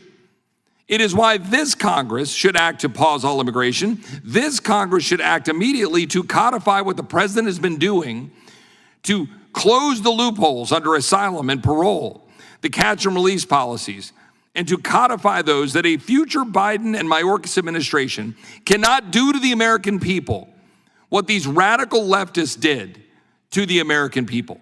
And then dare sit here and testify under questioning by my colleagues that we need to have more taxpayer money going to the local jurisdictions to make up for what they caused. And then criticize the administration and this Congress for putting money aside for ICE and Border Patrol to do the job that administration wouldn't do. And by the way, get that funding by having to figure out how to use reconciliation to do it, because Democrats refuse to appropriate money to secure our communities and to make sure that our people would not be murdered. It's the absolute chutzpah to be here testifying, having had a hand in South America working to end run our laws and put people into the United States that resulted in the deaths of the American people. I yield back. Gentleman goes back, Mr. Nadler. Mr. Chairman, let me begin by offering my deepest condolences to Ms. Gorman and Mr. Abraham. The loss of a child is unimaginable and is something no parent should ever face. Mr. Chairman, Republicans want to coerce states and localities into furthering the Trump administration's extreme anti-immigrant agenda. But with masked agents murdering American citizens in the streets and tearing children away from their parents, and detention facilities that have their highest death rate in decades and fail to meet the basic medical and sanitary needs of detainees, it is no wonder that many states and localities have chosen not to use their limited resources to aid and abet the Trump administration's reckless, chaotic, and inhumane mass deportation campaign. Some communities have concluded that certain forms of cooperation with federal immigration authorities, such as detaining immigrants past their sentences without a judicial order, raise constitutional concerns and can even put them at risk of legal liability. In many cases, states and localities have determined that taking on the federal responsibility to enforce immigration laws would destroy trust between immigrants and local law enforcement, which would make everyone less safe. They believe that their communities are at greater risk when a victim of domestic violence is afraid to ask the police for protection from her abuser for fear of deportation, or when witnesses to a murder refuse to assist law enforcement in tracking down the perpetrator because they are afraid their immigration status will be discovered. But Republicans actually want to punish these communities by denying them billions of dollars in funding that they need to protect public safety. And federal immigration authorities are perfectly capable of enforcing federal law on their own. In fact, they are swimming in money. Congress has given them $240 billion in little more than a year, with no guardrails attached. With this money, these agencies have assembled a massive force consisting of tens of thousands of agents who have flooded our streets to carry out Donald Trump's brutal and reckless campaign to strike fear in immigrant communities across the country. That is what the committee should be examining today. Ms. Pierce, immigration enforcement is the responsibility of the federal government, and DHS has unprecedented resources and historic levels of funding. Does the federal government have the resources and personnel necessary to enforce immigration law, or does it need to usurp state resources? As you said, sir, ICE has unprecedented resources. I think at the moment we should assess what they can do with those resources before we have them usurp local resources. Thank you. Ms. Pierce, the Trump administration claims that it's only going after the worst of the worst and targeting criminals. But according to ICE's own data, the majority of immigrants they have detained have no criminal record. In fact, this administration's mass deportation agenda is wreaking havoc on communities across the country. And now Republicans want to force states, cities, and localities to participate in this lawless and dangerous scheme. Will the gentleman yield? Is the Trump administration really going after the worst of the worst? No, sir. According to ICE's own data, more than 70% of individuals in detention have no criminal records, and another recent analysis said only 3% of those individuals in detention have violent criminal convictions. Ms. Pierce, can you explain why administrative ICE detainers often raise constitutional concerns and can create liability for states, cities, and localities? Because they don't create new legal authority for a new detention. If an individual is done with their criminal custody, then the local law enforcement agency needs a new authority to continue detaining that individual. A detainer is just a suggestion from ICE or a request from ICE that that local jurisdiction continue to hold that individual. It doesn't create a new legal authority, and as a result, some jurisdictions have had to pay hundreds of millions of dollars in civil liabilities and settlements for holding individuals beyond the time that they were supposed to be released from custody. Thank you, Ms. Pierce. The Trump administration has diverted over 28,000 officers from their law enforcement roles in the federal government to do immigration enforcement. How does this shifting focus from criminal enforcement to immigration enforcement hurt public safety? I feel like very few people would argue that taking officers who were focused on violent crime, child exploitation, human trafficking, firearms trafficking, fentanyl smuggling, and putting them instead to focus on civil immigration enforcement, that doesn't increase public safety. It pulls individuals away from their primary public safety missions. Also, unfortunately, this administration has failed to answer questions from Congress about how many exactly agents were pulled away from their primary public safety duties and what analysis, if any, was done prior to pulling them about what that would do to their primary public safety missions. What would it do to the open cases that they abandoned to focus instead on increasing immigration enforcement? We haven't heard a word from this administration about whether or not they're weighing those important public safety considerations. Thank you, Ms. Pierce. My time has expired. I yield back. Gentleman yields back. Mr. Van Drew. Thank you, Chairman. You know, I'm going to say it's tell the truth time. And first of all, I want to thank you, especially Mr. Abraham, Ms. Gorman. You must be so tired, so worn out. It's like probably a surreal world. It's like hell on earth. And you know what? Condolences don't do it. The only thing we can ever do is by actions, because the truth matters. And you're in a place right now, Washington, D.C., and I'm not going to go into it because I only have 5 minutes. You could talk about it for hours, where a lot of times the truth doesn't matter. You hear so much BS and so much debating and political philosophy, and the reality is you guys are here because you don't want other kids to die. That's all it's about.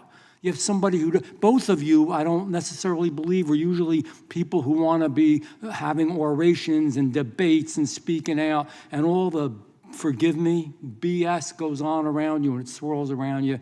Man, it gets old. It gets old. But it is tell the truth time. So the truth is, it doesn't matter if we do this 4 times, 40 times, 400 times, or 4,000 damn times. It needs to be done because innocent children and people have lost their lives, or have been dismembered, or have been raped, or have been injured. And it didn't have to be that way. I don't know how damn clear you made it so clear. You both articulated so well. There are no words. So we know what the truth's about. The truth is, in sanctuary cities, people die because it's a sanctuary city. Ms. Pierce, forgive me, but we have people that were on the street because it was a sanctuary city or a sanctuary county or a sanctuary state or jurisdiction, whatever it was. And people are not walking and living on this earth because of that policy. So, and I don't mean to be mean to you. I understand you're just doing your job here, but all the politically left gobbledygook and the statistics and all the stuff you're moving around, that doesn't mean anything to them. look to the right and look to the left and tell them about all your political stuff and all that you've done, all that left-wing political nonsense doesn't mean anything to them. Their kids aren't alive. That's all that matters to them. That's all that will matter for the rest of their lives. The truth is, somebody said that we don't know the definition of a sanctuary city. Yes, we do. It's a place where we don't cooperate with federal officials. And when we have somebody who's a bad person, who broke a crime, besides being illegal, we don't cooperate. You know why there are so many problems in the blue cities? Because they don't cooperate? Because ICE does not want to go out and have crowd control. They don't want to be involved in that. They don't want to have to do any of that. They want people, when they're incarcerated and they're illegal, to be notified so they can send them out of the country. Because I don't even want them imprisoned here. We can't afford it. They shouldn't be here. We pay for their clothing. We pay for their housing in some cases. We pay for their transportation. In New Jersey, where I'm from, it makes me sick to my stomach, we're paying for a legal defense fund for illegal criminals. We pay for their education. We can't afford it. We're tired of it. But your issues are even more important because it's life and death. Ms. Pierce, I don't think you're going to do, I have a request, but I don't think you'll do it. I'd really love you to look to your right, because they'll look to you, and look to your left, and tell them about all your numbers, and all your grants, and all your BS, and why we shouldn't arrest and deport people who are here illegally and commit crimes. Do you want to do that? Explain to them. And also explain to the sheriff why you're correct and he's wrong, even though he's been on the ground and in the street. Have you served in law enforcement? Have you been a law enforcement official? No, sir. Okay. He has. He's seen it. He's been on the street. He's seen the blood and the guts. This isn't some philosophical thing out in space we're talking about. These are real people who are really getting hurt because of bad politics. I got time, I think, for one question. In your testimony, you listed, and Ms. Pierce, to you, 4 practical concerns that you say drive the needs for sanctuary policies. We should have sanctuary policies because of your complicated formula here: community trust, local control, legal liability, and staffing. And can you look at them and say that those 4 pillars of your thesis, of your idea, of your think tank are worth the lives of their children? I'm just asking you a question. Please answer. Yeah, I would love to answer it. The children of Mr. Abraham and Mrs. Gorman should be alive. The fact that they are not is a travesty, and I'm extremely apologetic But it's about because that. of your policies. You're the one doing it. No offense, but you are. I'm here today to testify to the American people and to Congress about how federal policy should operate. I'm an expert on federal policy. I'm out of time. Thank you. I yield back. Ms. Ross. Thank you, Mr. Chairman, and I too very sincerely want to express my condolences to Mrs. Gorman and to Mr. Abraham. What happened to your children should never have happened. And Mrs. Gorman, I look forward to sitting on the bench. I do want to share because I know every single one of my police chiefs and I know my sheriff. I do want to share how important it is that our local law enforcement get funding and get grants so they can prevent crimes, respond to crimes, and make sure our communities are safe. And that is from everybody who commits crimes. Illegal immigrants, legal immigrants, American citizens. We need to make sure we give our law enforcement at the local level, closest to the community, the tools that they need. And every single time I can get a community project for my local law enforcement, I do it. I am, however, very concerned that the Trump administration has stopped some of the grants to local law enforcement to help hire new officers, to get the equipment that they need. I understand that we now have unprecedented unprecedented investment in ICE and CBP, and that there's a whole lot of hiring and bonuses. My local law enforcement sometimes loses some of their best people to ICE and CBP, but it's a free country, and take the job that you think you should be doing. I think that's fine. But I want to know a little bit more about these grants. And I was concerned, Ms. Pierce, I didn't know you were going to mention that North Carolina, which is my home state, was one of the states that hasn't gotten grants. We're not a sanctuary city state. So could you talk a little bit more about the grants that my state's lost? Because we're not doing the things that my friends on the other side of the aisle claim are so bad. Absolutely. So the grants I mentioned that have been delayed, the fiscal year 2025 grants, the $4.5 billion that should have been given out more than 9 months ago, they actually should be going to every single state in the country. I was listing in my testimony the countries represented by the majority on this committee because I think that this is a real issue. The states, you mean? I'm sorry, the states, thank you. Yeah. Represented by the majority on this committee because I think this is a real and important issue that this committee should be examining. But every single state in the United States is missing public safety grant funding that should have been given to them more than 9 months ago. And could you tell me what that grant funding would go toward? So funding from the Office of Justice Programs goes to a wide variety of resources that help protect local safety. They go to law enforcement officers to help with hiring, to help with officer training, to help with officer wellness. They also go to organizations out in the community that help represent individuals. It also goes to organizations that help prevent gun violence, a variety of issues, all designed to increase public safety in the United States. Okay, and I wanted to ask, I only have about a minute and a half, but you briefly mentioned how there's been diversion from child exploitation cases. Could you explain how agents have been pulled off of child exploitation cases?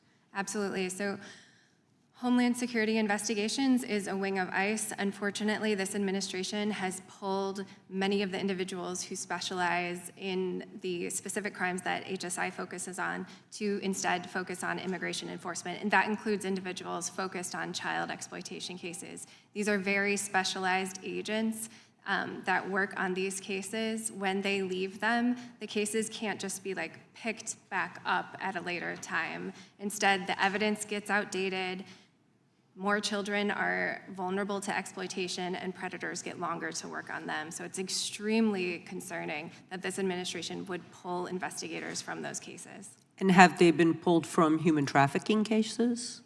Yes, absolutely. So Homeland Security Investigations, which has lost so many agents to instead focus on civil immigration enforcement, also focuses on human trafficking, drug smuggling, cartels, a variety of issues that are very important to the public safety of the United States. Okay, thank you, and I yield back. Gentlelady yields back. Mr. Moore. Thank you, Mr. Chairman, and Ms. Gorman, thank you for being here today. Mr. Abraham, certainly sorry for your loss. Sheriff, we hear a lot of talk about grants and funding, but it seems like to me you have a bigger problem with some of the laws. Actually, you may have the resources to do some things sometimes, but it seems like state laws, sanctuary states and cities and communities actually create a bigger hurdle for you sometime. What specific authority or cooperation do you need to prevent a removable offender from being released back into the community before ICE can take lawful custody? Thank you. So we don't spend a whole lot of resources on any type of immigration enforcement. We have no authority to do that. So when I keep hearing that our resources are tapped, what they're actually tapped into is when they come into our custody. That's where we're getting hit by these sanctuary laws, where it is impacting my budget, precious jail bed spaces. That has a huge impact. It's not that we are out there doing any type of enforcement. We never have and we never will. That's a federal component of the government. But what we need to have happen is those low-level offenses that don't fall within California SB 54, the 16 I mentioned, and Ms. Pierce did put out some numbers. So out of 7 that I gave over to ICE, I had 16 that I could not turn over because they did not meet the low level or the high level offenses where I could cooperate with ICE. And those were released back into the community. I need that to change. And you know, I was talking to a judge as a friend of mine, and under the prior administration, he would actually have people in his courtroom that were driving under the influence that were here illegally. And very often, if he turned them over, they would take them down the road and turn them loose. Angel and Jeremy C. actually died in my community, a drunk driver, Mr. Abraham, much like what you described. They had him, they turned him loose. He was a repeat offender. And then he was back out on the street again and ultimately killed two newlyweds, young newlyweds. Ms. Gorman, I understand that the individual that murdered Sheridan had been in prior custody and they had been released. Do you want to tell me a little bit about the details? And then, if you don't mind, tell us what real accountability looks like to your families and to the communities when we have these sanctuary jurisdictions.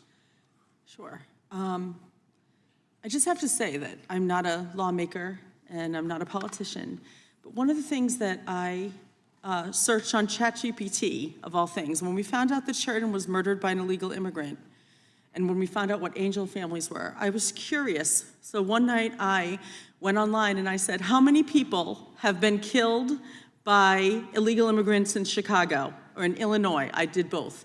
Do you know what the answer was? Without being, point blank, it basically said the Chicago police are not allowed to track that information. They're not allowed to ask. So we don't know. The answer is we don't know how many people have been killed by illegal immigrants in Chicago or in Illinois. In my opinion, that's the biggest part. We keep talking about programs being taken away and funding. It's about cooperation. It's about sitting on that bench together and just saying, I'm gonna tell you my side, you tell me yours, and let's find a way to cooperate. I don't think that the sanctuary cities are cooperating. Yes, this man apparently came across the border and was actually asked the questions, which apparently you would know about because you were help facilitating people coming over illegally. Asked the questions whether they claim asylum or they in danger and need to be rescued by the United States. And this man actually answered no, and yet we took him anyway. There's so many steps. Yes, this man was arrested. He was arrested when he came to Chicago for stealing at a Macy's, apparently. And then because of cashless bail policies, they just released him back on the street. The original intent, I believe, of cashless bail was that these people are from our community. So the chances of them coming back to a court are high because they're part of the community.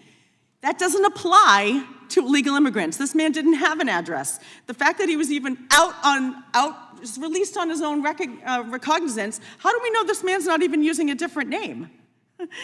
We trust that the name he gave himself is Jose Medina. There's so much wrong with these policies, cashless bail, sanctuary cities. It's a roundabout. The sad thing is that I've had to educate myself, my husband. We've had to educate ourselves on immigration law. It's disgusting. There's so many little loopholes, and the fact that Chicago's not even allowed to ask if someone who commits a murder is an illegal immigrant. They're not allowed to store that information. That should tell you everything you need to know. It's an evasive game of shifting cards and shifting blame. And frankly, sitting here, when yes, I'm thankful my daughter wasn't dismembered, I need people to think about that. You don't have to be a parent to feel the pain that we're feeling and the betrayal.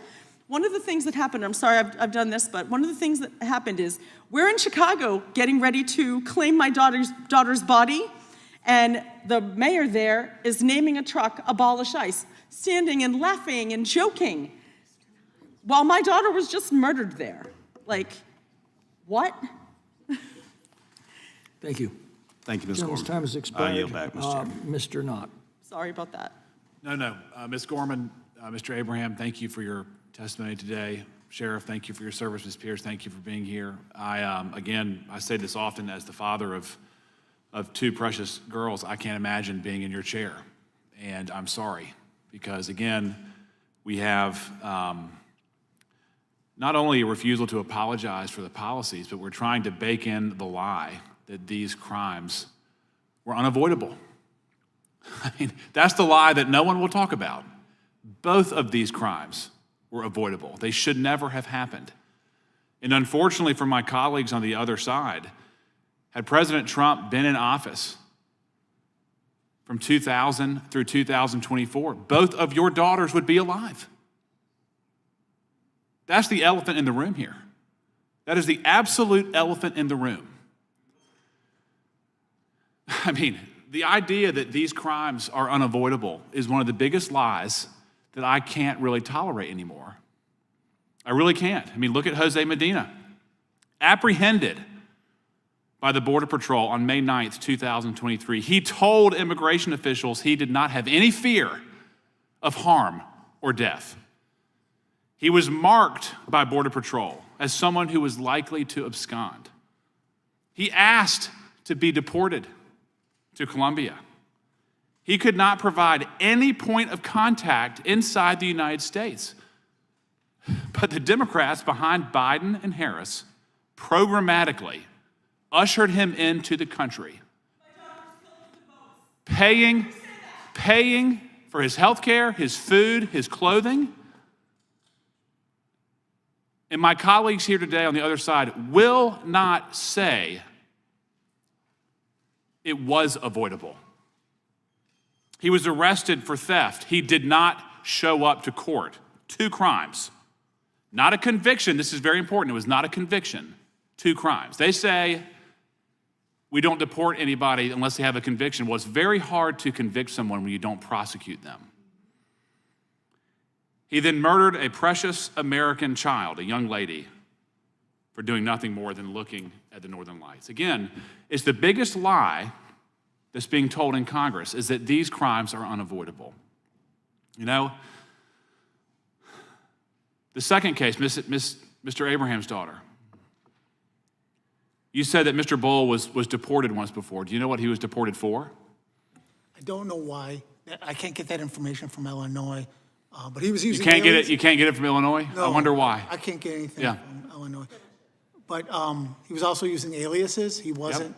He was presenting himself as a Mexican national, not a Guatemalan national. Yep. Federal agencies knew that. State didn't bother checking. Yep. Well, I can tell both of you I did work in the Department of Justice under President Obama, under President Trump, and under President Biden. And it was a programmatic effort to bring as many people into the country as they could and to keep them here regardless of what they did. And I do have to ask you, Ms. Pierce, one question. You said that sanctuary jurisdictions do not prevent ICE or immigration enforcement. Do you stand by that comment? Yes, sir. We have heard testimony in this committee of sanctuary jurisdictions that consider immigration consequences before they finalize cases, before they charge cases, before they plead cases. Are you aware of that? Yes, sir. Will you condemn that? I think that both U.S. citizens and immigrants should be charged and treated. I didn't ask that. Will you condemn considering immigration policies before charging or resolving cases? I don't think immigration should be a consideration when we're talking about criminal law. Because when they do that, that does affect immigration enforcement, correct? We're not talking about criminal law. We're not talking about civil immigration enforcement. I'm talking about criminal illegal immigrants, ma'am. Someone sat in that very chair and said, I will release somebody if they're an illegal immigrant and they're charged with a serious felony. I questioned them 2 weeks ago. That would affect immigration enforcement, would it not? ICE can pick them up either way, No, whether or not they're charged, sir. Asking a Biden official to talk about border policy is pretty laughable, I've got to say so. I think it's past time that we as Americans do stand up and say that American children are treasures. They are unique. Protecting them should be our foremost priority. That's impossible when you embrace open borders. That's impossible when you welcome people from all over the world, regardless of who they are, here. Thank you. Gentleman's Thank you. time has I yield back. expired. Ms. Scanlon. Thank you, Mr. Chairman. At this point, I feel like I shouldn't be surprised by some of the wild stories and fantasies that Republicans on this committee have embraced when they talk about sanctuary cities to really ramp up political drama, even if it's at the expense of individuals' pain and personal tragedy. But it is always jarring to hear the lies being embraced. According to our Republican colleagues, most immigrants to our country are criminals, despite the overwhelming evidence. And as even Mrs. Gorman said, we have good immigrants among us. Exactly, but that distinction seems to get lost on this committee. Evidence is immigrants are actually more law-abiding than native-born Americans overall, and we have the fact that over 70% of the immigrants detained by this administration actually have no criminal record, either here or in their home countries.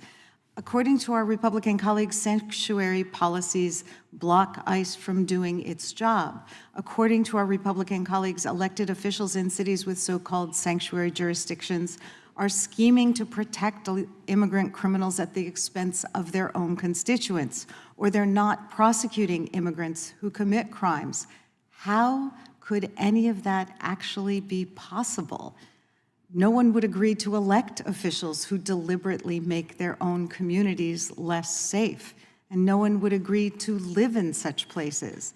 Law enforcement professionals are not in the practice of endangering their communities by allowing criminals, no matter where they came from, to run rampant. So these arguments become a complete distortion of the truth about policies that cities and states put in place to improve trust, cooperation, and ultimately safety in those communities.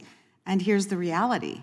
Over and over again, congressional Republicans have used this committee to support the Trump administration as it tries to force state and local law enforcement to use their own limited resources to do the federal government's job.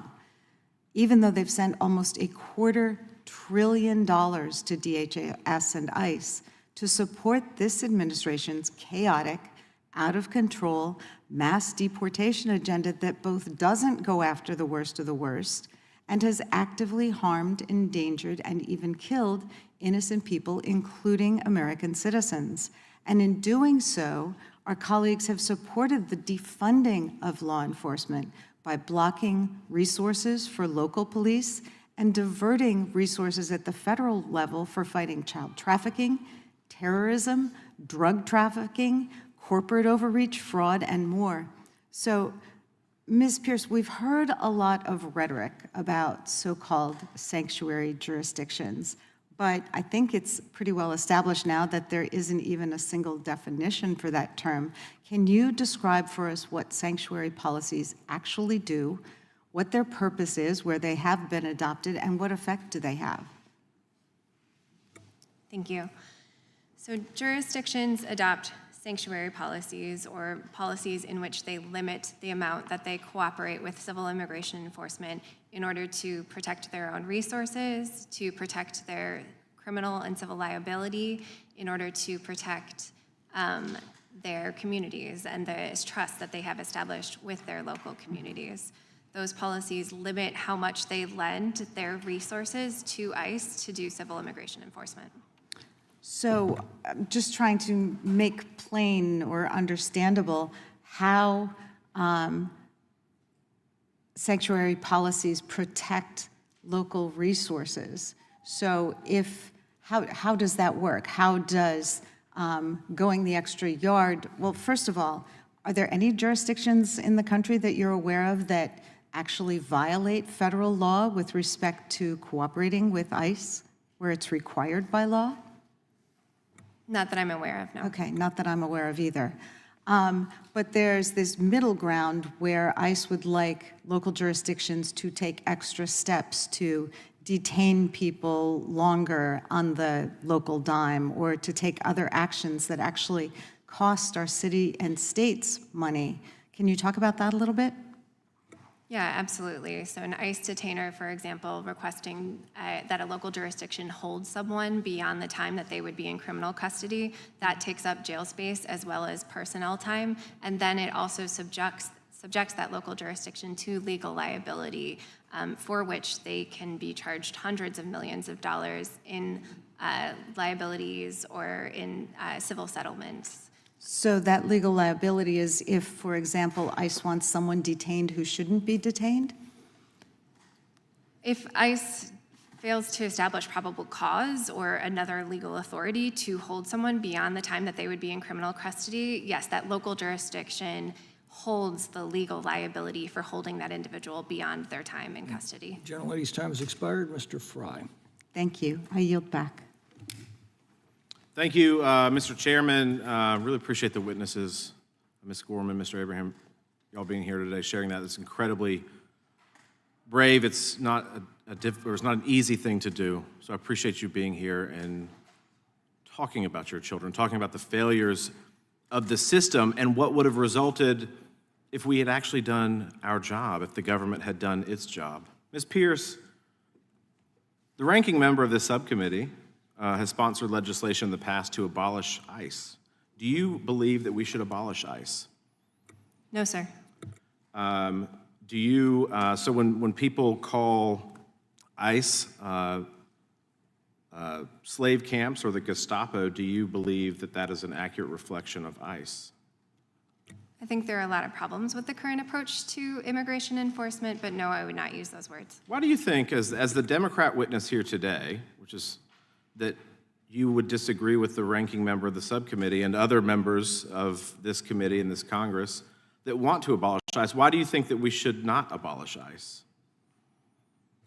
I think immigration enforcement has a role in keeping us all safe and a role in the proper function of our government. So, do you believe that that's where most Americans are at, is that they also want to abolish ICE? No, sir. And why do you think that is? I think that in the United States, we care a lot about our laws being enforced. And Enforcement. What a novel concept. So when the last administration, and you've had a lot of criticisms in this hearing today about this administration. What do you think the last administration failed at? Just briefly. I think that the last administration could have done more quickly to control the southern border. In what way? Limiting the benefits given to individuals crossing the southern border when it comes especially to asylum. So don't give them free stuff, right? Don't open, is that what you're saying, limiting the benefits? Don't give them free stuff that incentivizes them? Do you think that incentivized them to come to the country? No asylum seeker gets free stuff. To be clear, I'm talking about the benefit of asylum and immigration benefit. In your written testimony, you wrote that there is a smarter path the Trump administration can do with sanctuary jurisdictions, and highlighting how some jurisdictions may be willing to cooperate in serious cases. You also wrote that focus immigration enforcement on serious public safety threats. What do you consider a serious case or a serious public safety threat? I think we can look at criminal law, we can look at violations, and we can decide which of those are more concerning. Well, you're the expert, so I'm asking you, what do you consider, this is in your public testimony, what do you consider a serious case or a serious public safety threat? I think there's a lot to that answer that I would like more time than 5 minutes to consider.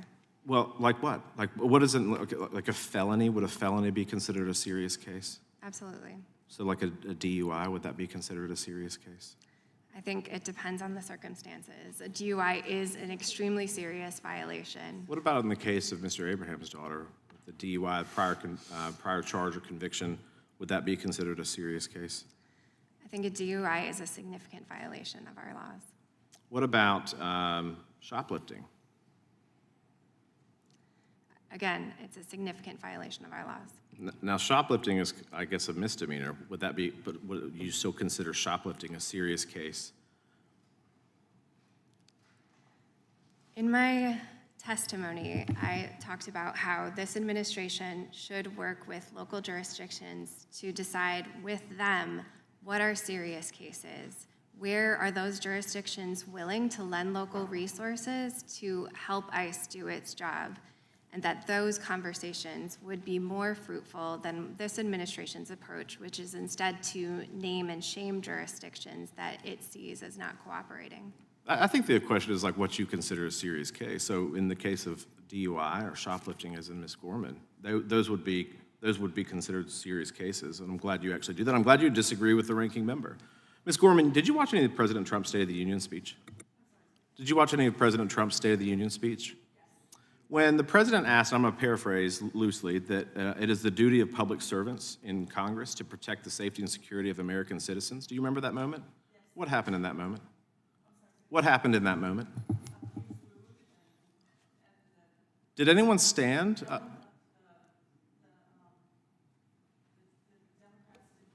don't know if your microphone's on or not. They didn't respond. They didn't respond. What did you feel at that moment? Gentleman's time's expired.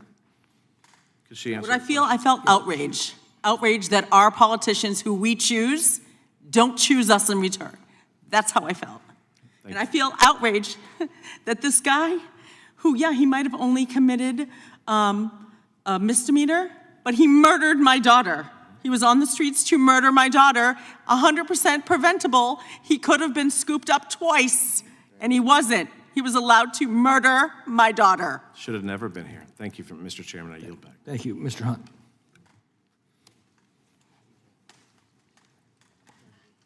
Sheridan Gorman, Katie Abraham, Chloe Polzin, Jocelyn Nungary, Rachel Moran, Megan Boss, Elizabeth Medina, Dakara Thompson, and many more. Say their names. Say their names. Sheridan, Katie, Chloe, Lincoln, Jocelyn, Rachel, Megan, Elizabeth, and Dakara. May you rest in peace. These are Americans. These are people's children, their family member, their friends. And every single one of the names that I just mentioned deserve the chance to pursue the American dream. Every last one of them deserve to grow up and build a future and live in a country that is safe, secure, and governed simply by the rule of law. The rule of law that I fought in combat to fight for every single American. Instead, these stories end in tragedy. These tragedies were preventable. And when Democrat leaders refuse to cooperate with federal immigration enforcement, Americans bear the deadly consequences. And I'm disgusted by my colleagues that fight so hard for the rights of people that have no business being here in the first place. This should not be a political debate. We are talking about real people, real families whose lives cannot be replaced ever again. Entering the United States illegally does not create a right to remain here indefinitely. For whatever reason, this is a political football. It's very cut and dry. This is very simple to someone like me. Let's consider this. This has already been stated, but in just 10 months, New York released nearly 7,000 aliens subject to ICE detainers. We are talking about crimes that include 29 murders, 2,500 assaults, 200 burglaries, 300 robberies, and hundreds of sexual assaults. And we are allowing these criminals and these animals back into our midst. Government's first responsibility is to protect our citizens. Anything less than that is a derelict of duty and a failure of leadership. And in this case, the intentional failure of leadership done by political purposes. Our chairman was speaking earlier during his opening remarks talking about 10 million people that have entered this country illegally that we know of. I've heard 15, I've heard 20. I don't give a damn how many it is. It's one too many. And especially people that come here and rape and maim our babies. This is what I get up and do this job every single day because I have babies too, and I see these pictures that are in front of me, and I weep for you because I see my babies in these photos, and it could have been one of mine as well. And if we don't do our jobs up here on Capitol Hill, we're going to have more pictures, we're going to have more murders, and we're going to have more rapes. This is the bottom line. This is not a partisan issue. Ms. Gorman, Mr. Abraham, I want to thank you so much for being here. I want to offer you my deepest condolences. Thank you so much for being here. And ma'am, I know this has to be very difficult, but you're doing it in the name of your baby. And she is looking down on you, and she is very, very proud of you for doing this, I can assure you. Sheriff, thank you very much for being here as well. Last year, sir, you did a Fox News interview in which you mentioned that under the direction of Gavin Newsom, you received a threatening letter from the Attorney General of California because of your pledge to work with law enforcement. Is this true, sir? Yes, sir, it is. With my remaining time, sir, what would be your message to Governor Gavin Newsom and Democrat leaders across this country who persist with these homicidal sanctuary policies? And Sheriff, do you think that it is normal for the governor and attorney general of a state to tell a member of law enforcement to not cooperate with law enforcement? No, I do not. It puts me in a very hard position, but once again, I will continue to do what I believe is right. And my message is really clear. In California, stop championing the criminals and let's start championing the victims, sir. Amen. We're killing each other from within. That is how this country comes to an end, not from anybody from the outside, but because we allow 10 million people enter our country illegally, and then we make excuses for them after they murder our babies. That's insanity. And no other country operates like that. Neither should we. I yield back the remaining of my time, and thank you all so much, and I offer you my deepest condolences. Thank you all. Gentleman's time has expired. Mr. Grothman. Thank you. First of all, I want to clean up some of the things that have been said here in the past. When people talk about the number of crimes committed by people in this country illegally, and people claim that they are more law-abiding than the native-born here, the reason they can make that statement is nobody keeps track of the number of crimes who are committed by people here illegally, right? If I walk into a Wisconsin jail and ask the sheriff how many of these people are illegal immigrants, he has no clue. We've got a federal prison in Wisconsin, and I've toured the federal prison, and I asked the warden of the federal prison how many of these people here are in this prison are people who are illegally. He has no idea. So whenever you hear a politician say that people who are here illegally are committing less crimes than the native-born, they don't have a clue. The second thing I want to point out is, because they're lost in the debate, is the huge number of people who come here legally every year. And they try to set those of us up who want the current law enforced as being some mean people who won't let anybody in here. Right now, on a rolling average, every year, we have about 800,000 new people sworn in as new citizens. 800,000. If you look at that historically, it is high. When I was a child, that number was around 200,000. So we are right now letting in, legally, a very high number.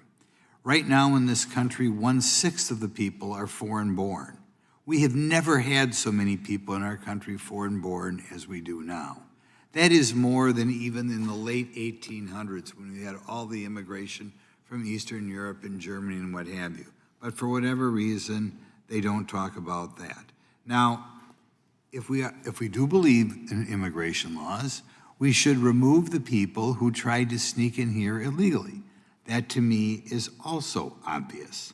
And insofar, nobody knows exactly how many, insofar as President Biden let 8 million people in this country illegally, if we're going to have our laws mean anything, it means ICE and Border Patrol and whoever should remove those 8 million people. I don't know any serious person who believes we should only remove people who've committed a serious crime, right? If 8 million people came here illegally, 8 million people should be removed. Now, we've had a long hearing here, and we're having this hearing because of the horrific acts committed by people who are in this country illegally, and sometimes it's easy to forget the wonderful people whose lives were cut short by the zeal of what I think is the Democrat Party trying to change America as quickly as they can and letting everybody under the sun here. But in any event, we'll start with Mr. Abraham. Do you want to share with us a little bit of your daughter's history and what her dreams were, so that whoever's listening today can see what life was cut short because of letting all these people in our country illegally? Yeah, Katie was a special person for sure. She had this unique personality, drew everyone in, and always made people feel seen and heard. But I actually want to ask questions, actually, Ms. Pierce, and then the Congresswoman who kind of stepped away, Scallon. The inconsistencies I'm struggling with here. So they're complaining about children being exploited, but I didn't hear these voices from 21 to 25. Were you talking about that too? Because maybe I wasn't paying attention. So as wonderful as Katie was and how she got sacrificed by awful policies, she was sacrificed, there's no question about it. People knew a preventable outcome. This is part of the equation and calculation, okay? This is 100%, I believe. But it just seems to me strike the inconsistencies that, oh, we're so worried about now. I don't know, but you know, over the last 4 years, nothing, not a word from anybody. So I'm just confused, I guess. I don't want to talk about it because I don't think anyone here cares. So I don't want to waste my breath on that. I just want to know, why the inconsistency? Why is it only one side and the other? That's what I'd like. We'll talk after this. I'd love to hear how you're saying now is important, but back then it wasn't important. So anyway. Thank you, and I think it comes from there, just people want to dramatically change this country, and they'll ignore any ounce of common sense to change America. But Ms. Gorman, would you like to tell us at all about your daughter's future? I'm afraid I'm going to have to interrupt. We're going to have to save that for the next question because the gentleman's time's expired, but we'll go to Chairman Jordan. Thank you, Mr. Chairman. Let me start with, well, let me go back to Mr. Abraham. Your daughter went to school in Ohio, is that right? I think when we talked at in our office a couple Athens, months Ohio, ago. Yeah. Ohio University, Bobcat, yeah. Yeah, what was she majoring in? She was going to be marketing, yeah. Yeah. We got a big journalism school there. I wondered if she was going to be a journalist. Well, now I know she was a lovely young lady. Sheriff, your state is a sanctuary state, is that right? Correct, sir. Yeah, so even if you wanted to enter into these 287G agreements that Ms. Pierce was kind of alluding to, where you can work with the federal government on enforcing federal law relative to immigration, you're not allowed to do that in your state, is that right? Correct, sir. But you decided you're going to do the right thing. Yes. You're going to work with it, Yes. right? And guess what? If we had passed the bill that Mr. McClintock's the sponsor of, that we've already passed out of this committee, you would be protected. It says you couldn't face any kind of repercussions or consequences from the state if that law would be passed. So right now you're just doing it because it's the right darn thing to do. And is it really that hard? Ms. Pierce said it's like tough to, it's a cost on counties, and it's basically honoring the detainer notice. And my understanding is when I've seen these notices, it's like, hey, if you're going to release so-and-so, who we know is an illegal migrant, who was in your detention center or your jail because it's been alleged he's committed some other crime, if you're going to release him, just call us, give us a heads up 48 hours before you release him. How is that an additional cost for the county or the city? There is no cost. In fact, that's probably the most efficient way, and what I've been hearing is the federal resources have now been reallocated, and it's all because of sanctuary laws. Instead of going to the jails where it's extremely efficient, now they have to go out into the community, which is not safer. So jeopardizing the safety of law enforcement, jeopardizing the safety of the public, and maybe, just as importantly, jeopardizing the safety of the migrant, right? 100%. Yeah, it's just, that's why I used the word dumb, I think, 3 times in my opening statement, because I have yet to figure out anything smart about this policy that is now, as I said, in almost a third of the nation, lives in a jurisdiction where that's the policy. That's just crazy. Ms. Gorman, I know it's not easy to talk about, but the individual who took your daughter's life, Jose Medina, do you know when he was apprehended by Border Patrol? May 9th, 2023, during the Biden administration, when they were letting in 10 million people. Mr. Abraham, when was the guy who took the life of your precious daughter, when was he apprehended? He re-entered easily 2022 using false documents and aliases. 2022, during the Biden administration. They let in 10 million people, right? Just let them in. Okay, do you know what, Ms. Gorman, you know what Mr. Medina happened to say at his interview? He was apprehended by Border Patrol. You know what he happened to say at his interview? Hit your microphone, if you would, please. Thank you. As I understand it, he was asked the standard questions on whether he was claiming asylum and whether he felt threatened or scared to return to his country. He was in Colombia at the time, and he answered negatively. No, he was not afraid. No, he was not claiming asylum, and we took him anyway. That's my understanding. He gets asked the question, is there credible fear of persecution or harm in your country? And his answer was, no. No. I just want to come to the U.S. because it's great, best country ever. He just wanted to come here. And the agents and people who were doing the interview said he is likely to not show. He's likely to abscond, right? Yep. And yet they gave him cashless bail after he committed crime in Chicago. After that crime, too. I'm getting to that. So he gets charged a few months later or sometime later, he gets charged with the crime, right? Did it. They release him. They don't call. They don't have a 287G because Chicago and Illinois are sanctuary city, sanctuary state. And he gets charged with the crime that gets released. And does he show up for his court date? Of course not. Of course not. And did local authorities ever once think of calling ICE? No. No, they didn't have a sheriff like the guy sitting beside you, like Sheriff Redmond. They didn't have that. And then this terrible thing happens.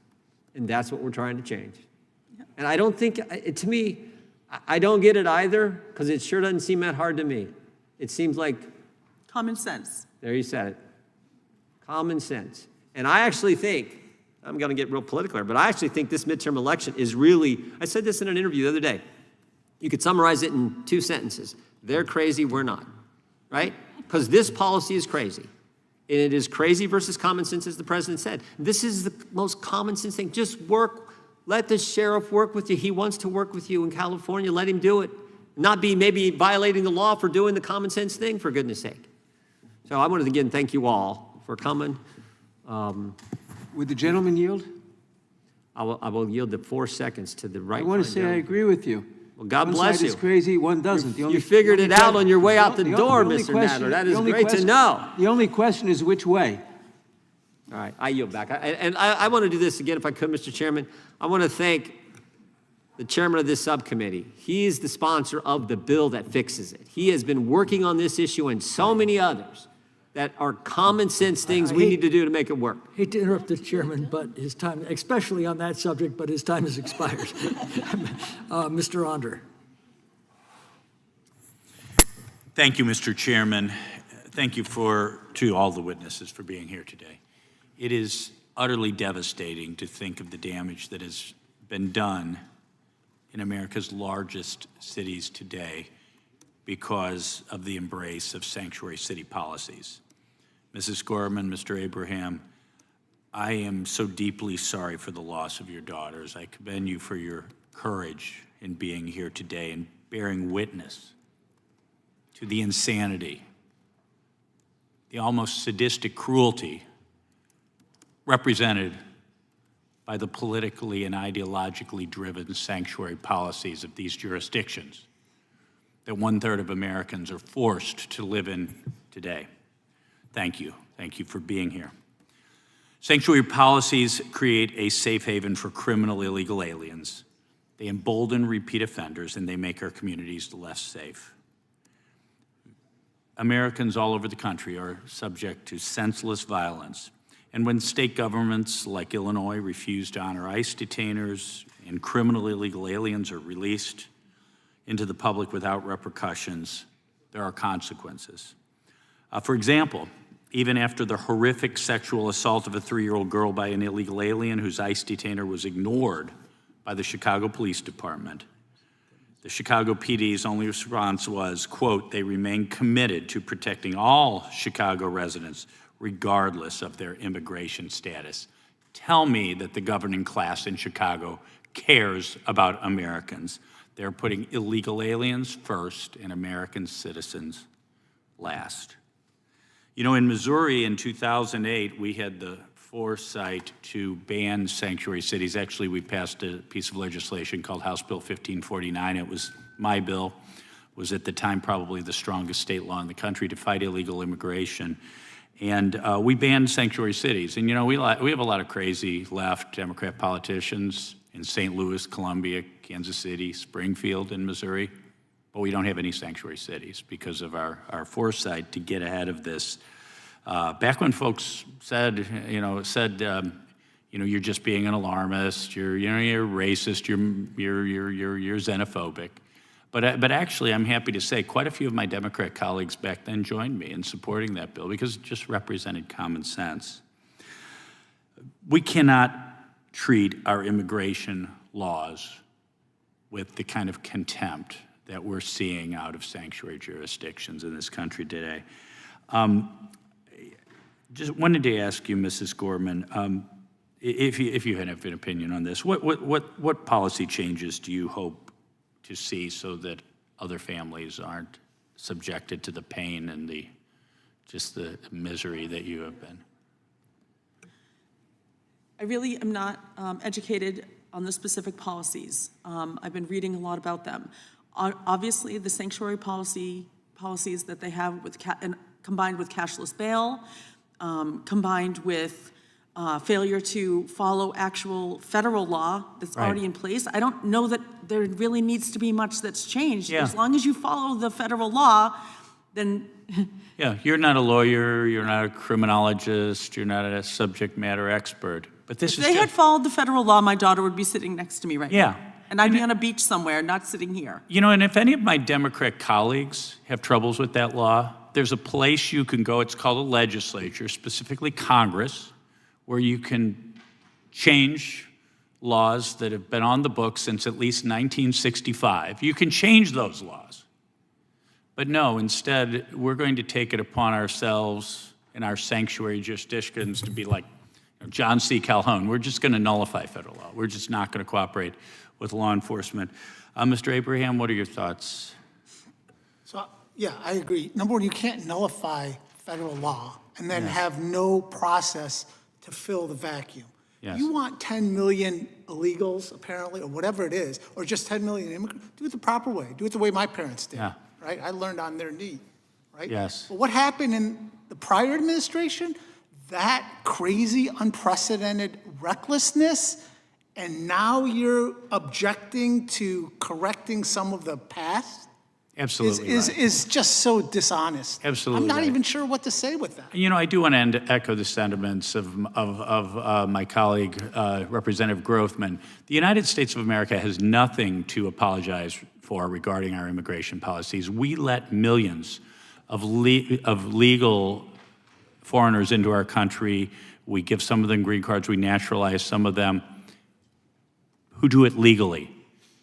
It is not fair for all those around the world who are waiting to do it the right way, that some get to jump the line, and some of those are criminals who victimize our families. Your jobs are not to incentivize, entice, and bring people like you saw at that Southern. Was that compassionate? Was that compassion? I saw those. That wasn't compassion. Of course it wasn't. And it's not our job to do that. Ranking member wants Thank to you. remind the Create a gentleman good the time's environment, a expired, good country, but people Thank start you. the I clock yield back. for my time, Mr. Abraham. Go ahead, finish answering your question on my time. I would just say that the job and the role of this country is not to entice and go out and pull in, right? Create the best country you can. People will come. You have a process.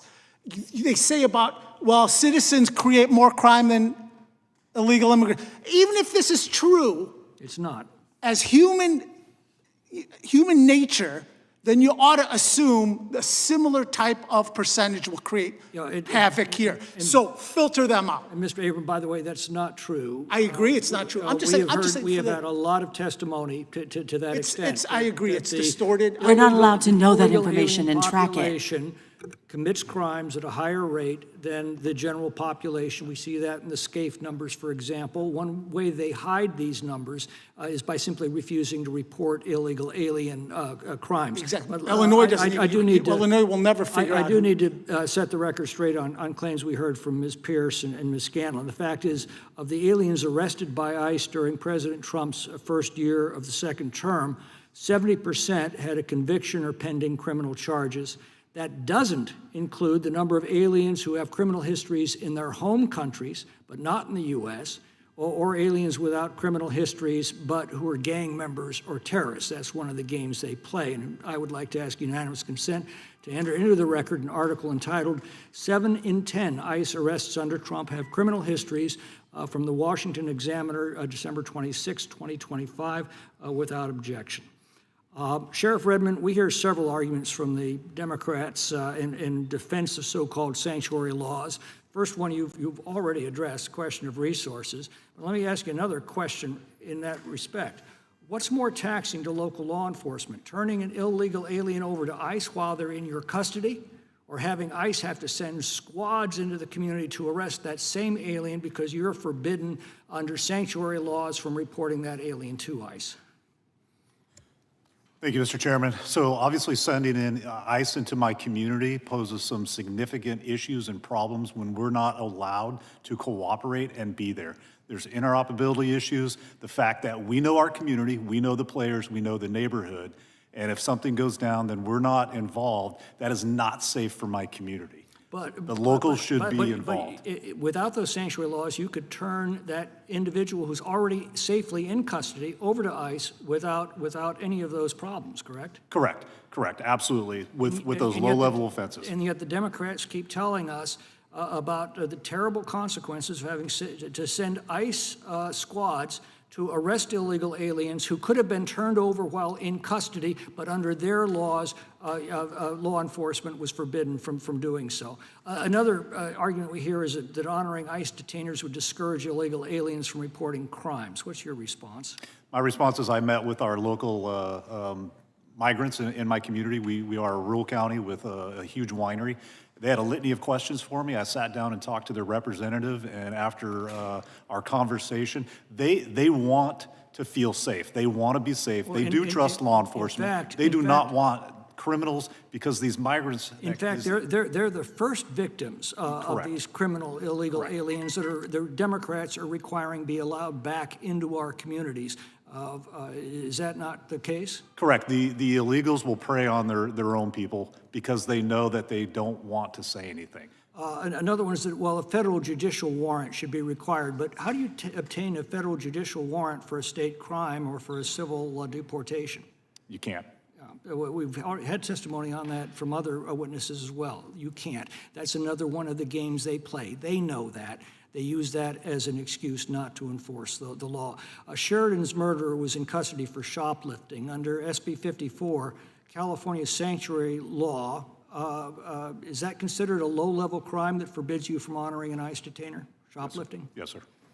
What other crimes are you required by law to keep secret from the public and from ICE? Burglary? Yes. DUI? Yes. Welfare fraud? Yes. Yet Ms. Pierce tells us these are not serious crimes.